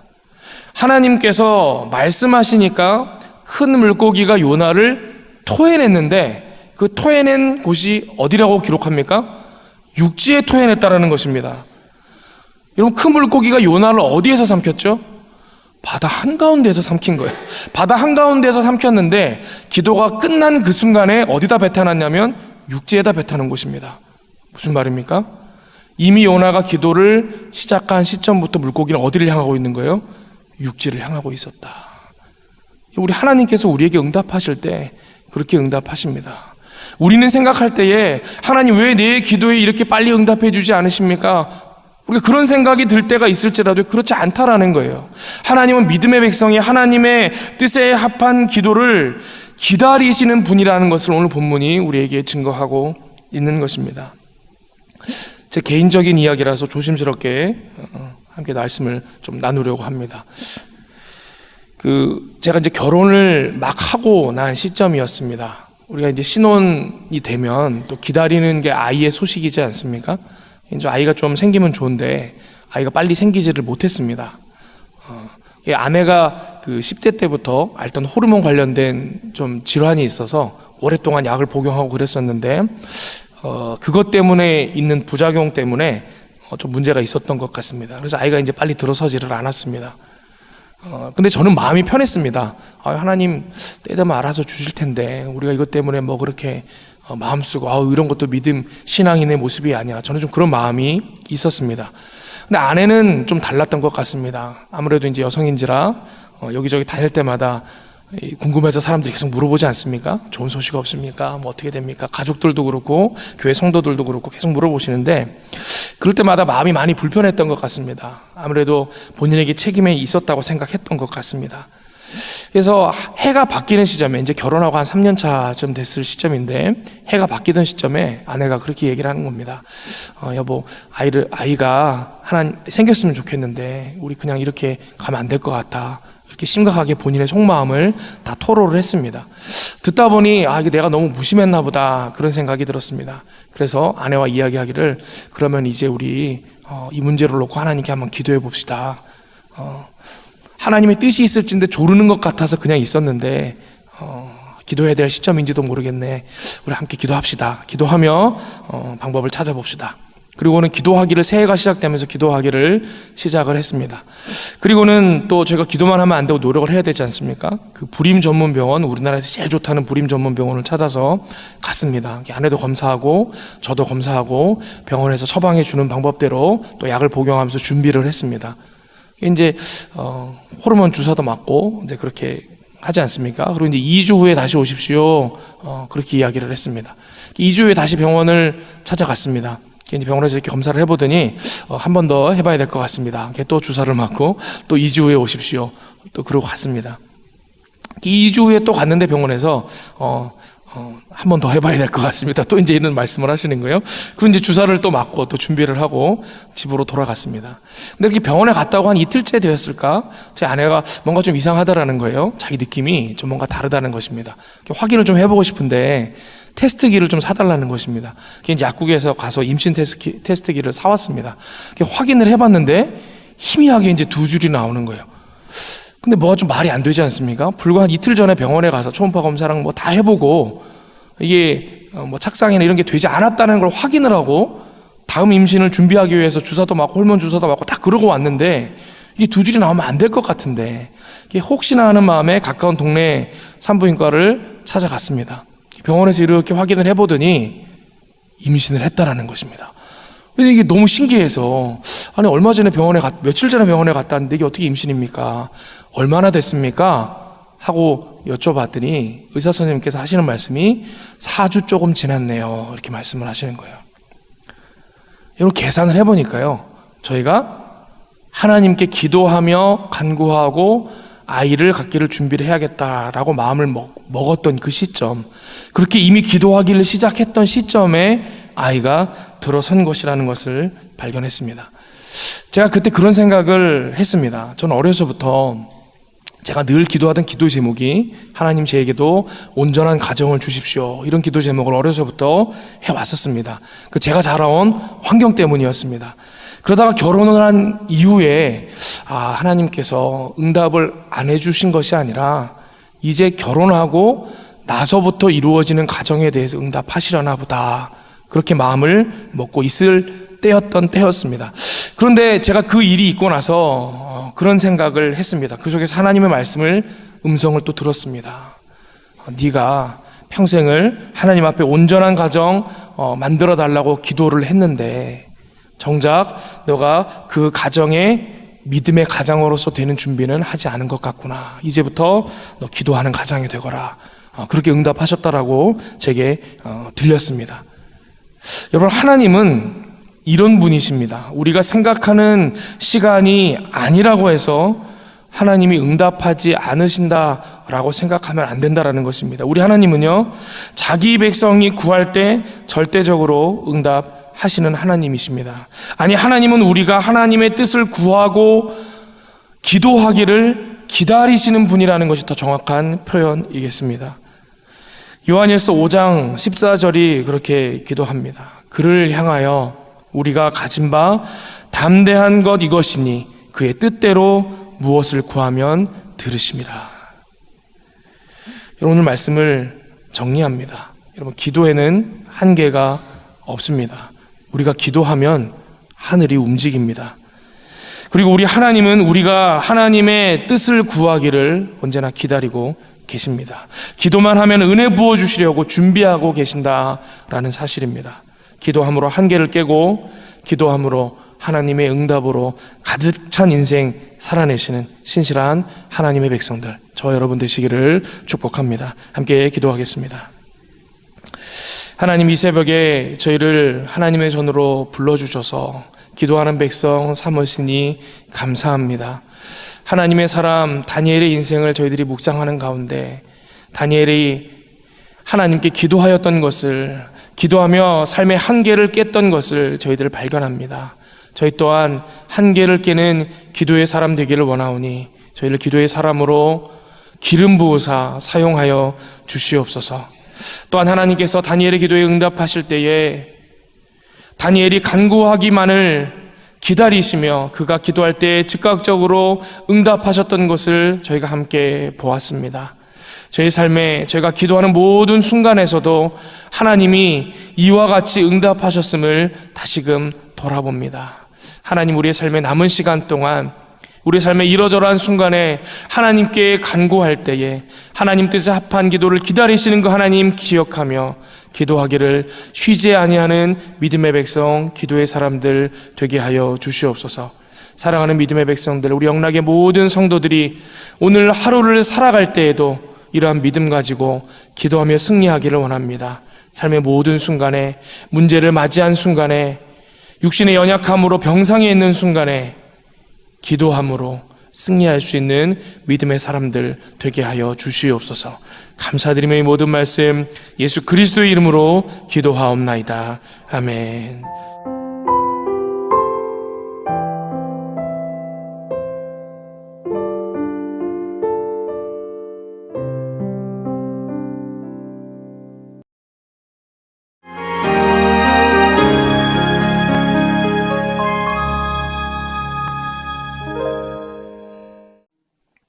오늘 오이코스 성경 읽기 본문은 다니엘 11장과 12장입니다. 이 새벽에 함께 묵상할 말씀은 다니엘서 12장 3절의 말씀입니다. 다니엘 12장 3절, 구약성경 1255면쯤에 있습니다. 다니엘 12장 3절 한 절 말씀을 우리 한 목소리로 함께 봉독합니다. 지혜 있는 자는 궁창의 빛과 같이 빛날 것이요 많은 사람을 옳은 대로 돌아오게 한 자는 별과 같이 영원토록 빛나리라. 아멘. 아직 메대와 바사 제국 시절에 다니엘은 미래의 일에 대한 하나님의 말씀을 하나님께로부터 받습니다. 이 다니엘 11장과 12장의 환상들은 바사 제국 이후의 일들에 대한 예언입니다. 다니엘 후반부에는 우리 역사적 인물인 안티오쿠스 4세 에피파네스로 해석되는 인물이 상징적으로 계속해서 등장합니다. 안티오쿠스 4세는 이 헬레니즘을 계승한 셀류쿠스 왕조의 8대 군주입니다. 8장에서 순념소에게 나중에 나온 작은 뿔, 그리고 11장에서 나오는 남방왕과 싸우는 북방왕이 많은 학자들 사이에서 이 안티오쿠스 4세를 의미하는 것으로 해석되고 있습니다. 다니엘 8장 11절에서 12절에서 이 작은 뿔이 군대의 주제에게 대항하고 또 매일 드리는 제사를 폐지하며 성소를 더럽혔다 이렇게 기록되어져 있는데요. 이 환상은 안티오쿠스 4세가 예루살렘 성전에서 유대교의 제사를 중단시키고 또 그리스의 신인 제우스에게 제사를 드린 사건을 떠오르게 합니다. 또 8장 14절에는 2300일 후에 성소가 정결하게 되리라 라고 되어 있는데 이것은 마카비 혁명 이후 성전이 정화된 사건을 의미한다고 그렇게 해석들을 하고 있습니다. 그리고 같은 관점으로 보면 이 11장에 가서 남방왕과 북방왕의 전쟁이 묘사되는데 이는 안티오쿠스 4세가 세력을 확장하려고 이집트의 프톨레마이오스 왕국과 전쟁한 사건을 의미한다 그렇게 볼 수 있습니다. 또 11장 28절에서는 우리 아까 언급했던 것과 비슷한 내용인 그가 성소를 더럽히고 가증한 것을 세웠다라고 기록되어져 있는데 우리 역사적으로 실제 이 안티오쿠스 4세가 예루살렘 성전에 제우스의 신상 그 제단을 만들고 돼지를 제물로 바쳤던 일을 우리로 떠오르게 합니다. 그는 실제로 유대인을 향하여 극악한 종교 탄압을 했었다고 합니다. 그러다가 이 마카비우스라는 사람에 의해서 이분이 대항해서 게릴라 전투를 벌이고 헬라 세력을 예루살렘으로부터 몰아내는데 우리가 이제 알고 있는 마카비 혁명에 대한 이야기입니다. 그리고 유대인들은 이날을 기념해서 이 절기를 하누카라고 부르면서 지키고 있습니다. 정리하자면 이 10장부터는 계속해서 이후 유다 백성들이 당할 고난과 혼란을 예언하고 있다라는 것입니다. 그리고 마지막 12장에 가서는 이러한 혼란 속에서 맞는 마지막 때까지도 예언되고 있습니다.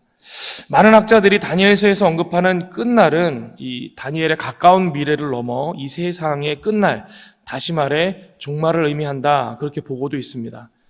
그런 시각에서 보는 것도 타당한 해석이다 그렇게 보입니다. 그런데 우리가 이 시점에서 이 정확하게 알지 못한 부분은 일단 접어두더라도 이 우리 안에 해결되지 않는 질문이 있습니다. 다니엘서와 같은 예언의 장면들을 볼 때 해결되지 않는 질문이 있습니다. 뭐냐면 하나님께서는 왜 이와 같이 아직 일어나지 않은 미래의 일들을 자기 백성들에게 보이시는 것일까? 그런 생각이 든다라는 것이죠. 이 말씀을 적용하려고 할 때 나오는 질문입니다. 특별히 우리가 예언서라고 부르는 책들을 보면 이 아름다운 미래에 대한 내용보다는 처참하고 아픈 미래를 말씀하고 있지 않습니까? 오늘 읽기 본문인 11장과 12장의 내용을 보아도 유다 백성이 겪을 고통스럽고 혼란스러운 일들이 기록되어져 있습니다. 도대체 왜 이런 예언을 주시느냐라는 것입니다. 우리 성경에 보면 예언의 목적에 대해서 기록한 본문이 있습니다. 고린도전서 14장 3절에 우리 바울 선생님이 이렇게 말씀하십니다. 그러나 예언하는 자는 사람에게 말하여 덕을 세우며 권면하며 위로하는 것이요. 예언의 목적은 덕을 세우고 듣는 이를 권면하고 위로하는 것이다. 그렇게 말씀하고 있습니다. 하나님께서 왜 예언을 주시는가 하면 듣는 이가 바로 서고 위로받도록 하기 위함이다라는 것입니다. 실제로 대부분 우리 예언서의 내용을 보면 어떤 내용이 주를 이루고 있는가 하면 심판에 대한 내용이 주를 이루고 있는 경우를 많이 볼 수 있습니다. 여러분, 이것이 주는 의미가 무엇이겠습니까? 하나님께서 왜 너희들 이러이러한 죄악을 범하고 있는데 너희들 이렇게 되면 이렇게 멸망할 것이야 라고 말씀하시는 이유가 무엇이겠습니까? 그러지 말고 돌아오라는 얘기입니다. 저희 아이가 어릴 때 뭔가 잘못을 하면 그렇게 혼을 내곤 했습니다. 너 왜 자꾸 이렇게 해? 너 자꾸 이럴 거면 아빠가 이놈 할 거야? 손들어 할 거야? 이렇게 아이를 이제 협박하거든요. 그럼 저희 아이는 아직 어릴 때에는 이 아이가 반응이 항상 이랬습니다. 싫어요, 이놈 싫어요, 싫어요, 손들어 싫어요, 이렇게 반응하는 것입니다.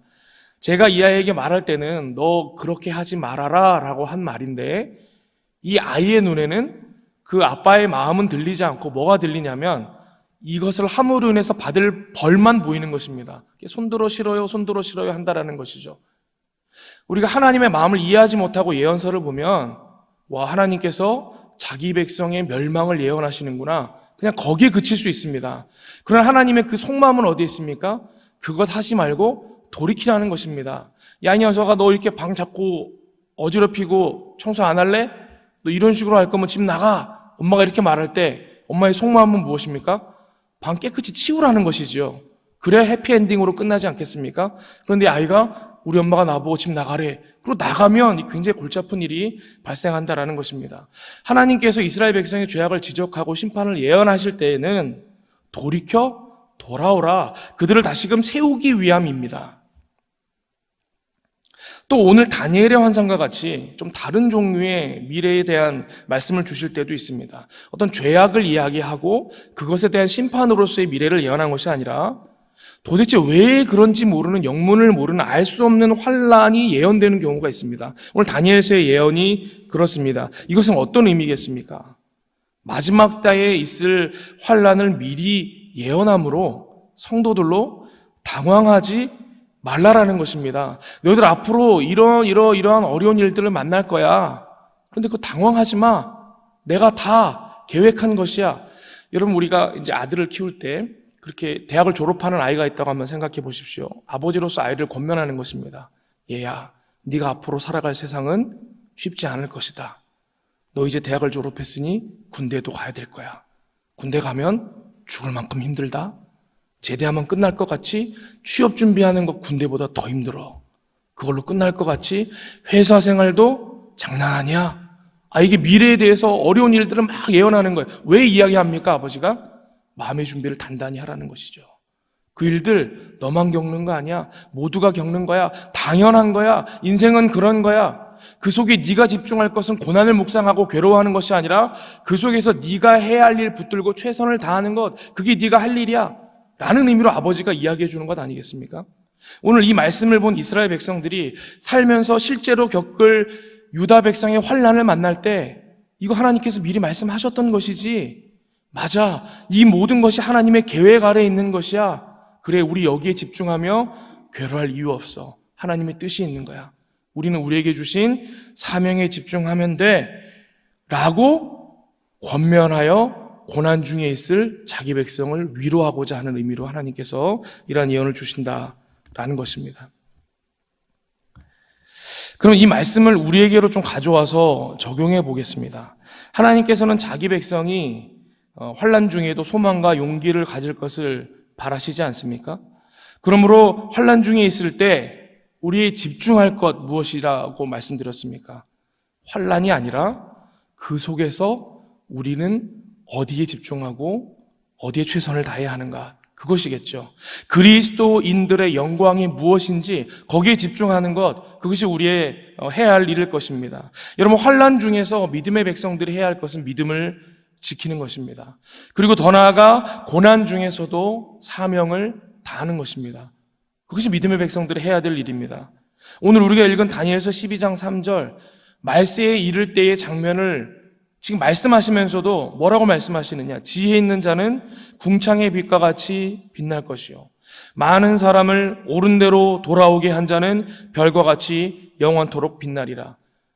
이게 히브리인들의 사용하는 언어의 어떤 표현의 방식입니다. 앞에 있는 지혜 있는 자와 뒤에 있는 많은 사람을 옳은 대로 돌아오게 한 자는 같은 사람을 표현한 것입니다. 다시 말해, 많은 사람을 옳은 대로 돌아오게 한 자, 이들이 지혜로운 이들인데 하나님께서 이들을 궁창의 빛과 같이 여기실 것이다. 별과 같이 영원토록 빛나는 영광의 사람들을 하나님께서 인정하실 것이다. 그렇게 말씀하고 있는 것입니다. 여러분, 환난의 때일수록 하나님의 사람의 역할이 중요합니다. 어두운 때일수록 빛의 사람들이 더 의미가 있는 것입니다. 지혜의 근본적인 목적은 사람들을 올바른 길로 돌아오는 데에 있습니다. 복음의 본질이 여기에 있습니다. 마지막 때가 가까워 올수록 하나님의 사람들은 복음을 전하는 데 더 최선을 다해야 하는 것입니다. 하나님께서 그것을 가장 영광스러운 일이다, 그렇게 말씀하고 계신 것입니다. 모든 예수 믿는 이들에게는 여러분 구령의 열정이라는 것이 있지 않습니까? 생명을 살리고 그 영혼을 구원하는, 하고자 하는 열정이 있지 않습니까? 그런데 이 구령의 열정이 예수님 승천하신 직후의 그리스도인들에게는 굉장했습니다. 그때는 예수님이 곧 오실 것이라고 믿었기 때문입니다. 이제 예수님 금방 오실 텐데 예수님 오시기 전에 한 사람이라도 더 복음 전해서 구원해야지. 온통 사람들의 시선이 예수님 언제 오시냐, 곧 오실 텐데 거기에 있었습니다. 그러다 보니까 순교의 위협이라는 환난 속에서도 예수님의 다시 오실 그 예수님밖에 보이지 않았기 때문에 그 환난 속에서도 복음을 담대히 전했던 것 같습니다. 그러다 시간이 많이 흘렀습니다. 2000년이 흘렀습니다. 오늘날로 올수록 안타깝지만 이 구령의 열정이 점점 식어져 가는 것 같습니다. 예수님께서 내가 살아있을 동안에 오실 것이라고 기대하는 사람은 거의 없는 것 같습니다. 예수님의 다시 오심이 보이지 않는 그런 시대가 된 오늘날은 여러분, 순교같이 엄중한 것이 아니라 그냥 먹고 사는 일들이 우리의 믿음을 흔드는 환난이 되었습니다. 다른 사람과의 경쟁에서 나를 이기는 것이 오히려 우리에게 환난이 되어버렸습니다. 위를 향하던 우리의 시선이 이제는 아래로 내려와 우리 주변을 보게 되면서 나를 어렵게 하는 상황, 나를 괴롭히는 사람들이 더 잘 보이게 된 것입니다. 그러다 보니 주님 다시 오시는 것에는 관심이 없고 먹고 사는 문제에 빠져서 복음 전하는 일은 점점 뒤로 밀려나고 있는 것입니다. 그러나 오늘날에도 마찬가지입니다. 환난 중에서도 성도의 할 일은 성실히 생명의 복음을 전하는 일입니다. 그것이 가장 지혜로운 일이며 옳은 일입니다. 하나님은 환난 중에서도 이 일 하는 사람들을 존귀하게 여기십니다. 하늘의 별과 같이 영광스럽게 여기십니다. 제가 미국에서 잠시 공부할 때에 오늘날 우리가 정말 복음 전하는 일에 관심이 없구나라는 것을 깨달았던 때가 있었습니다. 그 수업 중에 우리 한국에서도 많이 했던 선교적 교회 운동이라는 게 있지 않습니까? 미셔널 처치라는 것에 대해서 몇 주간에 걸쳐서 수업 시간에 다뤘던 적이 있습니다. 근데 교수님께서 교회가 처음으로 개척이 되고 또 제자 삼고 사람들이 모여지게 할 때에 대한 이야기를 하시면서 무엇이 우선순위가 되겠습니까? 이런 이야기를 하시는 거예요. 처음 교회가 세워지고 사람들이 모이기 시작할 때 사람들이 무엇 때문에 모이겠습니까? 우선순위를 이야기하는데 여러분, 무엇이 우선순위가 될 것 같습니까? 오늘날 교회를 개척한다고 하면 사람들이 뭘 보고 교회로 많이 몰려들 것 같습니까? 뭐가 1번일 것 같습니까? 교수님께서 이야기를 1번을 얘기를 하는데 1번이 그 사람들과의 관계라는 거예요. 공동체라는 거예요. 벌써 좀 이상하죠? 2번이 뭐 제가 정확히 기억은 안 나는데 뭐 건물의 위치였나? 뭐 그런 이유들이 1번, 2번, 3번입니다. 그러더니 목사의 설교는 저 밑에 있는 거예요. 4번인가 뭐 그쯤에 어디에 있는 겁니다. 제가 한국에서 목회를 하다가 이제 목사인 상태로 갔기 때문에 이 부분이 좀 의아했습니다. 나는 지금까지 목회에 있어서 가장 중요한 것 하나님 말씀 증거하는 것이라고 생각하며 살아왔는데 실제로 사람들이 처음 교회에 올 때 교회를 정하는 가장 우선순위가 설교라고 생각하고 있었는데 그게 아니라고? 저분 목회를 안 해보셨나? 잘 모르시나? 약간 이런 생각을 했습니다. 끝나고 나서 같이 수업 들었던 한국인 목사님들하고 저거 좀 이상하지 않느냐? 왜 저런 생각을 하시느냐? 막 그런 이야기를 나눴던 적이 있었습니다. 그러다가 수업을 더 듣게 되고 교수님과 여러 가지 토론도 하게 되고 그러다가 내가 뭔가 출발점이 다르구나 하는 것을 깨닫게 된 순간이 있었습니다. 제가 한국에서 목회자로 살면서 제 주된 관심사가 복음을 한 번도 접하지 못하고 교회를 한 번도 나오지 아니한 불신자들에게 있지 아니하고 이미 예수를 믿고 교회 생활을 어디선가 해본 경험이 있고 믿음을 가지고 있는 이들에게 있다는 것을 발견했습니다. 여러분, 오늘날 우리가 교회 안에서 어떤 프로그램을 준비를 합니다. 어떤 사역을 개발합니다. 사람들을 모으겠다고 전도하려고 애쓸 때에 우리도 우리의 관심이 어디 있는지 어떻게 하면 알 수 있느냐? 우리의 프로그램의 내용을 보면 알 수 있습니다. 여러분 한번 생각해 보세요. 한 번도 교회 나오지 않은 사람, 복음을 접해보지 않은 사람이 교회를 정하거나 나와야겠다라고 마음먹을 때 목사님의 설교를 듣고 정할까요? 이 사람들은 설교를 들어도 무슨 말인지 잘 모릅니다. 그렇지 않겠습니까? 다른 요소들이 그분들의 마음 가운데 또 중요한 역할이 되어져서 교회를 결정하는데 중요한 요소가 된다는 것입니다. 근데 저는 목사로 살다 보니까 이미 어디에 관심이 있냐면 이미 교회에 나오고 있는 성도님들이 어떻게 하면 더 은혜 받을까, 어떻게 이분들을 더 모이게 할까에만 관심이 있었지, 처음 나온 한 번도 예수님을 들어본 적이 없는 사람들이 어떻게 교회에 나오게 할까, 그들에게 어떻게 복음이 심겨지게 할까에는 관심이 없었다는 것을 발견하게 됐다라는 것입니다. 여러분, 제가 지금 말씀이 가장 중요한 것이 아닙니다라고 말하는 것이 아니라는 것 아시지요? 저는 우리의 관심이 지금 진짜 관심이 어디에 있느냐라는 것을 되돌아보자라는 말씀을 드리고 있는 것입니다. 디모데전서 2장 4절에 뭐라고 말씀하십니까? 하나님은 모든 사람이 구원을 받으며 진리를 아는 데 이르길 원하신다라고 말씀하셨습니다. 지금도 하나님은 모든 사람이 구원받는 것에 가장 마음을 두고 계십니다.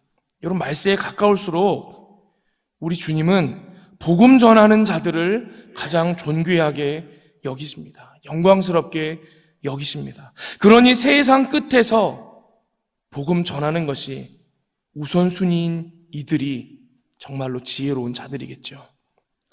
오늘 본문 다니엘 12장 3절을 다시 한번 제가 봉독합니다. 지혜 있는 자는 궁창의 빛과 같이 빛날 것이요 많은 사람을 옳은 대로 돌아오게 한 자는 별과 같이 영원토록 빛나리라. 여러분, 가장 큰 영광이 어디에 있겠습니까?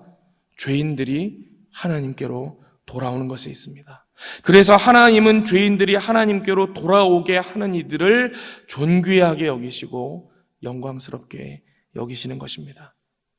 말세를 살아가는 우리들이 우리의 사명에 더욱 집중할 수 있기를 기원합니다. 그것이 제자의 길이요 하나님 백성의 영광인 줄 믿습니다.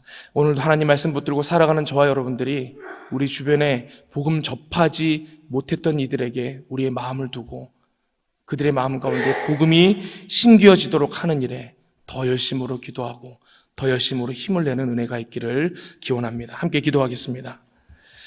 아버지 하나님, 연약한 저희를 긍휼히 여겨 주시옵소서. 세상 끝을 향해 저희에게 주어진 시간이 달려가고 있지만 저희들은 주님의 마음과는 달리 저희들의 삶에 더 집중하고 있었는지는 모르겠습니다. 이 시간 주님의 마음이 저희 마음에 충만하기를 원합니다. 죄인들이 돌아오고 하나님의 백성 되는 그 영광스러운 일 가운데 저희를 사용하여 주시옵소서. 오늘도 그 일에 최선을 다하는 믿음의 백성 되게 하여 주시옵소서. 예수 그리스도의 이름으로 기도하옵나이다. 아멘.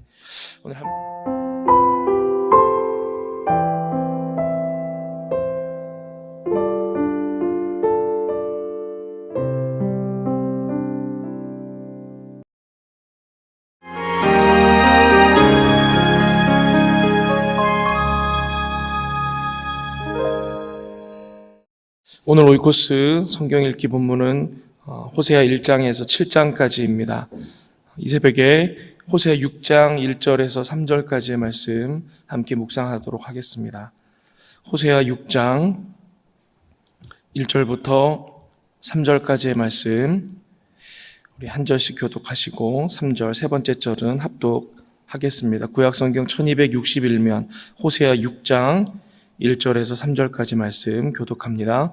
오라 우리가 여호와께로 돌아가자. 여호와께서 우리를 찢으셨으나 도로 낫게 하실 것이요 우리를 치셨으나 싸매어 주실 것임이라.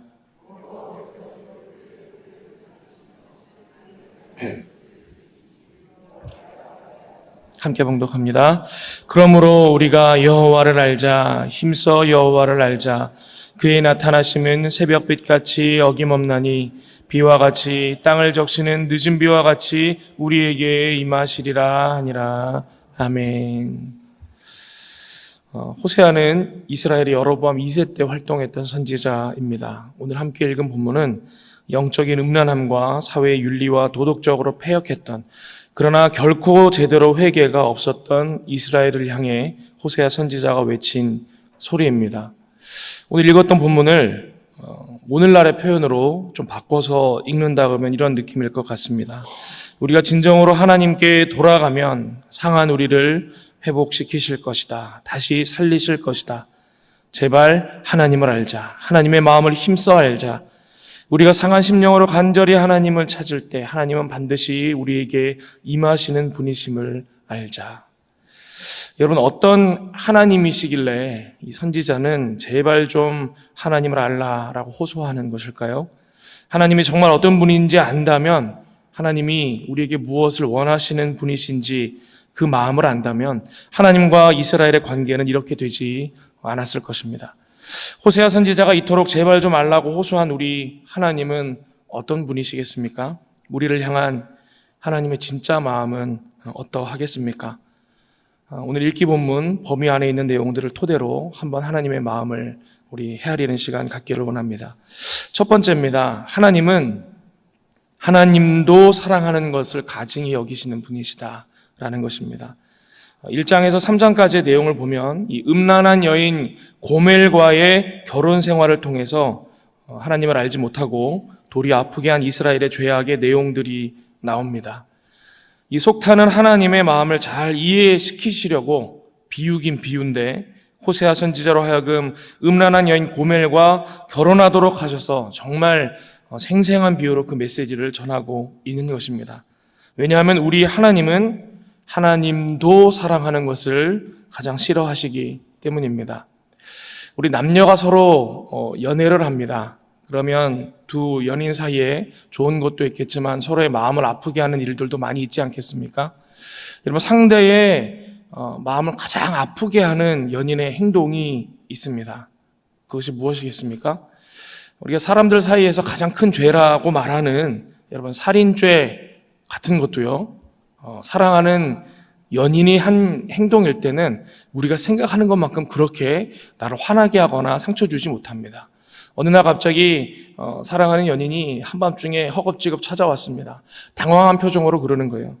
내가 어떻게 하다 사람을 죽였어. 이렇게 얘기할 때 여러분 그 사람을 가증스럽게 바라보면서 전화기를 들어 신고할 연인이 있겠습니까? 자초지종을 물어보고 어떻게 된 것이냐 마음을 위로하려고 먼저 애쓰지 않겠습니까? 그러나 용서가 안 되는 행동이 있습니다. 무엇입니까? 좀 속된 말로 표현하면 양다리, 그렇죠? 나 말고 다른 사람을 함께 사랑하는 것, 바람 피우는 것. 그것은 사랑하는 관계에 있어서 가장 참을 수 없는 우리 마음을 아프게 하는 일이다라는 것입니다. 하나님과 함께 다른 것을 동시에 사랑하는 것, 여러분 하나님은 정말 싫어하십니다. 그래서 이스라엘 백성이 가나안에 정착할 때를 보면 아예 율법으로 이를 기억할 만한 요소들을 넣어 두셨습니다. 옷을 만들 때도 두 종류의 실은 섞어서 직조하지 말아라. 너희들 농사 지을 때 두 종류의 씨를 한 밭에 한꺼번에 뿌리지 말아라. 섞어서 뿌리지 말아라. 다시 말해 섞어서 하는 거 아예 생각도 하지 말아라. 우리 주님께서 그렇게 말씀하셨습니다. 여러분, 섞어버리는 게 마귀의 전략입니다. 우리를 완전히 속이기에 정말 좋은 방법입니다. 왜냐하면 우리는 언제나 하나님을 사랑했습니다. 사랑하지 않은 적이 없습니다 라고 생각하게 만드는 방법이기 때문입니다. 누군가 우리에게 아니다, 너는 하나님을 사랑하지 아니하였다 그런다 그러면 여러분 우리는 그럴 거예요. 아니요, 전 하나님 사랑했는데요. 그런데 가만 보면요, 하나님 사랑하긴 사랑했는데 돈도 같이 사랑합니다. 하나님 사랑하긴 사랑했는데 명예도 같이 사랑합니다. 하나님 사랑하긴 사랑했는데 성공도 같이 사랑합니다. 다른 것 사랑하면서 하나님도 함께 사랑하고 있는 거예요. 여러분, 이게 영적 양다리죠. 하나님 속 뒤집어 놓는 일 아니겠습니까? 오늘날 교회도 마찬가지입니다. 하나님만 사랑하지 않는 모습 얼마나 많습니까? 여러분, 교회에 왜 자꾸만 경제 논리가 들어오는 것입니까? 왜 자꾸만 다른 이념이 들어오는 것입니까? 왜 하나님께 예배하고 하나님을 위해 섬기는 일을 한다고 하면서 우리의 의사결정은 다른 가치들이 우선시 되는 것입니까? 하나님을 모르니까, 하나님의 그 마음을 모르니까 우리가 그러고 있는 거다라는 것입니다. 우리 하나님께서 이렇게 말 안 통하는 자기 백성들에게 그러시는 거예요. 그렇게 내 마음을 모르겠니? 우리 하나님은 다른 어떤 것과도 함께 사랑할 만큼 작은 분이 아니십니다. 우리 하나님은 우리가 하나님만 사랑하기를 원하십니다. 하나님만 사랑합시다. 여러분, 그것이 우리가 알아야 할 첫 번째 하나님의 마음입니다. 두 번째, 하나님은 하나님을 향한 우리의 사랑이 진실되기를 원하십니다. 좀 제목이 추상적인 것 같은데 쉬운 말로 하자면 하나님 사랑하는 티를 좀 내야 한다라는 것입니다. 이스라엘은 하나님께 제사하는 것으로 하나님을 향한 사랑을 나타냈습니다. 그런데 하나님은 이스라엘 백성이 드리는 제사를 가증히 여기셨습니다. 왜냐하면 그들의 삶에는 거짓말과 살인과 도둑질과 간음이 만연했기 때문입니다. 호세아 4장 1절과 2절에 이렇게 기록합니다. 이스라엘 자손들아, 여호와의 말씀을 들으라. 여호와께서 이 땅 주민과 논쟁하시나니 이 땅에는 진실도 없고 인애도 없고 하나님을 아는 지식도 없고 오직 저주와 속임과 살인과 도둑질과 간음뿐이요 포악하여 피를 뒤이음이라. 여러분, 거짓말과 살인과 도둑질과 간음을 하는 사람이라고 해서 이 사람은 하나님 사랑하지 않는다고 말할 수 있습니까? 말할 수 있습니다. 그 사람이 아무리 스스로 신앙인이라고 스스로 말한다고 해도, 주일 예배에 빠지지 않는다고 해도, 여러분 그 사람은요 하나님을 가장 사랑하는 사람은 아닙니다. 확실합니다. 한번 따져보겠습니다. 여러분 잘 생각해 보면요, 속이는 것도, 살인하는 것도, 도둑질하는 것도, 간음하는 것도 사실 다 어떤 욕망에서 시작되었다라는 것 우리가 조금만 생각해 보면 알 수 있습니다. 무엇인가 탐하는 마음에서 그것을 취하려고, 혹은 다른 이가 내가 욕망하는 것을 가지고 있는 것에 시기 질투하는 마음에서부터 비롯되는 일들입니다. 내가 사랑하고 내가 욕망하는 것을 다른 이가 취하죠. 그럼 그것에 대해서 일어나는 감정이 시기요 질투입니다. 내가 돈을 사랑하는데 누군가 돈을 사랑하죠. 그 사람에게 나쁜 마음이 듭니다. 질투심이 일어나는 거예요. 내가 힘을 욕망합니다. 그런데 누군가 힘을 가지죠. 그럼 그 사람에게 질투심이 일어나는 거예요. 내가 인기를 탐하는데 나보다 더 인기를 가진 자가 있다. 이러면 그 사람을 향해 시기심이 일어나는 것입니다. 그런데 이 질투하는 마음이 자라나 행동으로 나타나게 되면 그게 오늘 이스라엘이 범한 거짓말과 살인과 도둑과 간음 같은 것들이 된다라는 것입니다. 이런 10계명 후반부의 계명들을 보면 이 같은 원리들을 발견하게 됩니다. 우리 6계명부터 보면 어떤 계명입니까? 살인하지 말라. 그 다음 간음하지 말라. 그 다음 도둑질하지 말라. 이죠. 모두 어떤 행위를 금하는 계명입니다. 그런데 마지막 10계명을 보면 내 이웃의 집을, 내 이웃의 아내를, 내 이웃의 종이나 가축이나 소유를 탐내지 말라 이렇게 되어 있습니다. 행위를 금하는 게 아니라 마지막 10절은 탐욕의 마음을 금하고 있습니다. 일종의 이웃사랑의 총정리요 출발인 것처럼 그것을 정리하고 있는 것입니다. 여러분 왜 그렇겠습니까? 그 탐욕의 마음, 뭔가를 갖고자 하는 욕망이 질투를 낳고 그 질투가 결국은 살인하고 간음하고 도둑질하는 행위를 낳기 때문입니다. 여러분 다윗을 질투했던 사울을 한번 보세요. 그의 마음에 결국에는 악령에 사로잡혀가지고 온갖 죄를 짓지 않습니까? 이 마지막 10번째 계명은 이전에 나온 계명들을 총망라해서 지키기 위한 일종의 마음의 기초 같은 것이다라는 거예요. 그래서 살인, 도둑질, 간음 같은 것들을 안 하기 위해서는 근본적으로 내가 욕망하는 대상이 바뀌어야 합니다. 내가 욕망하는 대상이, 내가 사랑하는 대상이 이 땅의 것이 아니라 하나님이 된다면 여러분 질투할 일이 없죠. 누가 나보다 하나님 더 사랑한다고 해서 여러분 질투심이 들겠습니까? 욕망의 방향이 질투의 방향이기 때문에 하나님을 가장 사랑하는 사람에게는 애초에 사람에게 질투심이 생길 일이 없는 거죠. 그래서 거기서 더 나아간 살인, 간음, 도둑질 같은 것 발전되지 않는다라는 것입니다. 그런데 곰곰이 생각해보면 참 재미있습니다. 이 가장 큰 계명이 무엇입니까? 라고 예수님께 물을 때 우리 주님 그러셨죠. 하나님을 사랑하고 이웃을 사랑하는 것이다. 근데 이런 논리로 생각해 본다 그러면 하나님을 가장 사랑해야 이웃을 사랑할 수 있게 되는 것입니다. 하나님이 아니라 이 땅의 것을 더 사랑하지요? 그러면 반드시 그로 인해서 문제가 생긴다라는 거예요. 진심으로는 이웃을 사랑할 수 없게 된다라는 것입니다. 그래서 하나님만 사랑하는 사람, 하나님을 가장 사랑하는 사람이 역설적이지만 이웃도 사랑할 수 있는 것입니다. 그러므로 하나님을 가장 사랑하는 티는 어디서 나는 거죠? 이웃을 사랑하는 모습에서 나타나는 것입니다. 하나님을 사랑하지 않는 사람이 당시 이스라엘 백성들처럼 거짓말도 하고요, 살인도 하고요, 간음도 하는 것입니다. 하나님을 가장 사랑하면 반드시 이웃 사랑으로 증명되게 되어 있다라는 것입니다. 이웃 사랑의 모습으로 나타나기까지 하나님을 가장 사랑할 수 있는 저와 여러분들 되시기를 바랍니다. 세 번째, 우리가 알아야 하는 하나님의 마음입니다. 어쩌면 가장 중요한 것일지도 모르겠습니다. 실제적인 우리의 삶에 있어서 하나님은 우리가 하나님 사랑함에 실패하였더라도 다시 돌아오기를 바라시는 분이시다라는 거예요. 오늘 읽은 본문 호세아 6장 1절에서 3절은 이 백성들의 반복되는 불성실한 회개로 인해서 거의 절망에 가까운 마음으로 부르짖고 있는 선지자의 외침입니다.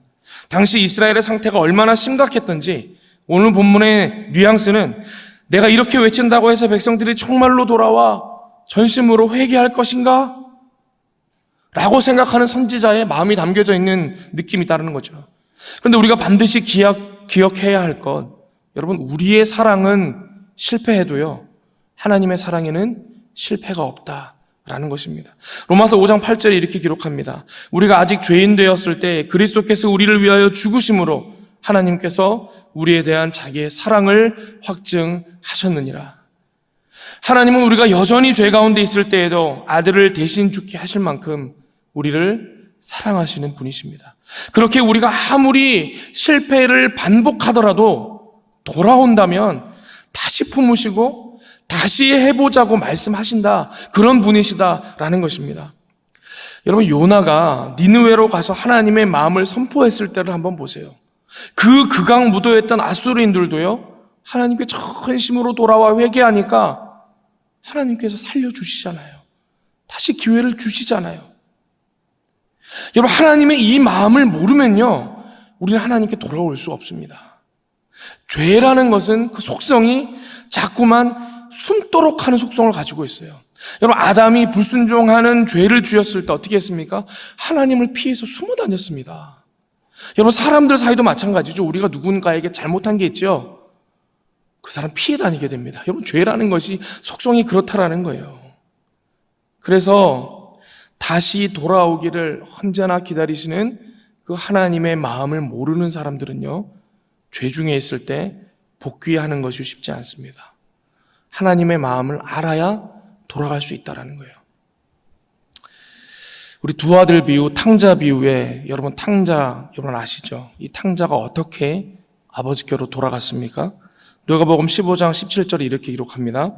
이에 스스로 돌이켜 이르되 내 아버지에게는 양식이 풍족한 품꾼이 얼마나 많은가. 이렇게 17절에 시작하고 있습니다. 이 앞에 이에 스스로 돌이켜 할 때에 이에 스스로 돌이켜의 원문적인 의미는 제정신이 들어, 이런 의미가 있어요. 제정신이 들어. 여러분, 하나님을 떠나 살지요. 사실 제정신으로 살지 못하지요. 마귀가 정신 못 차리게 하기 때문에 하나님께 돌아가야만 한다라는 그 생각 쉽게 하지 못하도록 한다는 것입니다. 그러나 여러분 분명히 기억하세요. 우리는 모두 늘 실패하고 또 반복할 것입니다. 그럼 다 똑같은데 누가 다른가? 다 실패하지만 그 가운데서도 언제고 돌아올 수 있는 사람, 여러분 그 사람이 다르다라는 거예요. 돌아올 수 있는 사람이 은혜의 사람입니다. 여러분 우리는 또 실패하고 분명히 넘어질 거예요.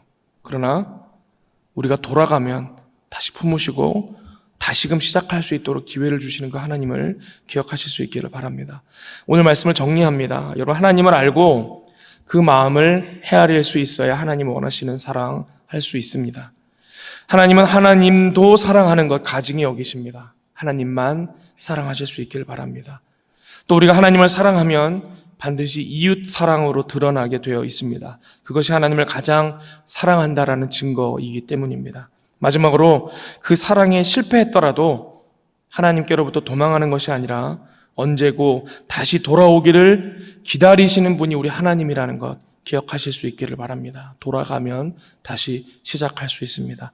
오늘 말씀을 함께 나누는 저와 여러분이 이 사랑의 하나님을 깊이 알고 그래서 더욱 사랑할 수 있기를 예수님의 이름으로 축복합니다. 함께 기도하겠습니다.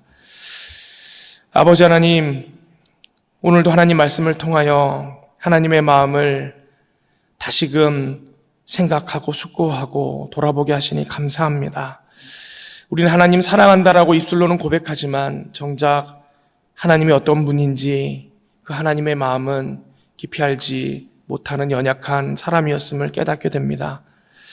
우리의 삶 가운데 하나님 사랑한다 말하면서도 하나님과 함께 세상의 것을 사랑하였던 저희를 용서하여 주시옵소서. 이제는 하나님만 사랑하는 신실한 하나님의 백성 되길 원하오니 우리를 붙들어 주시옵소서. 하나님 사랑하는 그 사랑함이 우리의 삶 가운데 이웃 사랑함으로 증거되게 하여 주시옵소서. 하나님을 가장 사랑함으로 이웃 또한 사랑할 수 있는 믿음의 사람 되게 하여 주시옵소서. 그리고 무엇보다 우리가 하나님 사랑함에 실패할 때에도 그 죄로 숨는 것이 아니라 우리를 지금도 기다리시는 그 하나님 기억하여 돌이켜 하나님께로 언제든지 돌아올 수 있는 하나님의 백성 되길 원하오니 주님 우리의 마음을 지켜 주시옵소서. 오늘도 하나님 사랑 의지하여 하루를 살아내는 모든 믿음의 백성들, 우리 영락의 모든 권석들이 하나님 손 붙들고 하나님과 사랑하며 동행하는 하루로 승리할 수 있도록 하나님 함께하여 주시옵소서. 이 모든 말씀 예수 그리스도의 이름으로 기도하옵나이다. 아멘.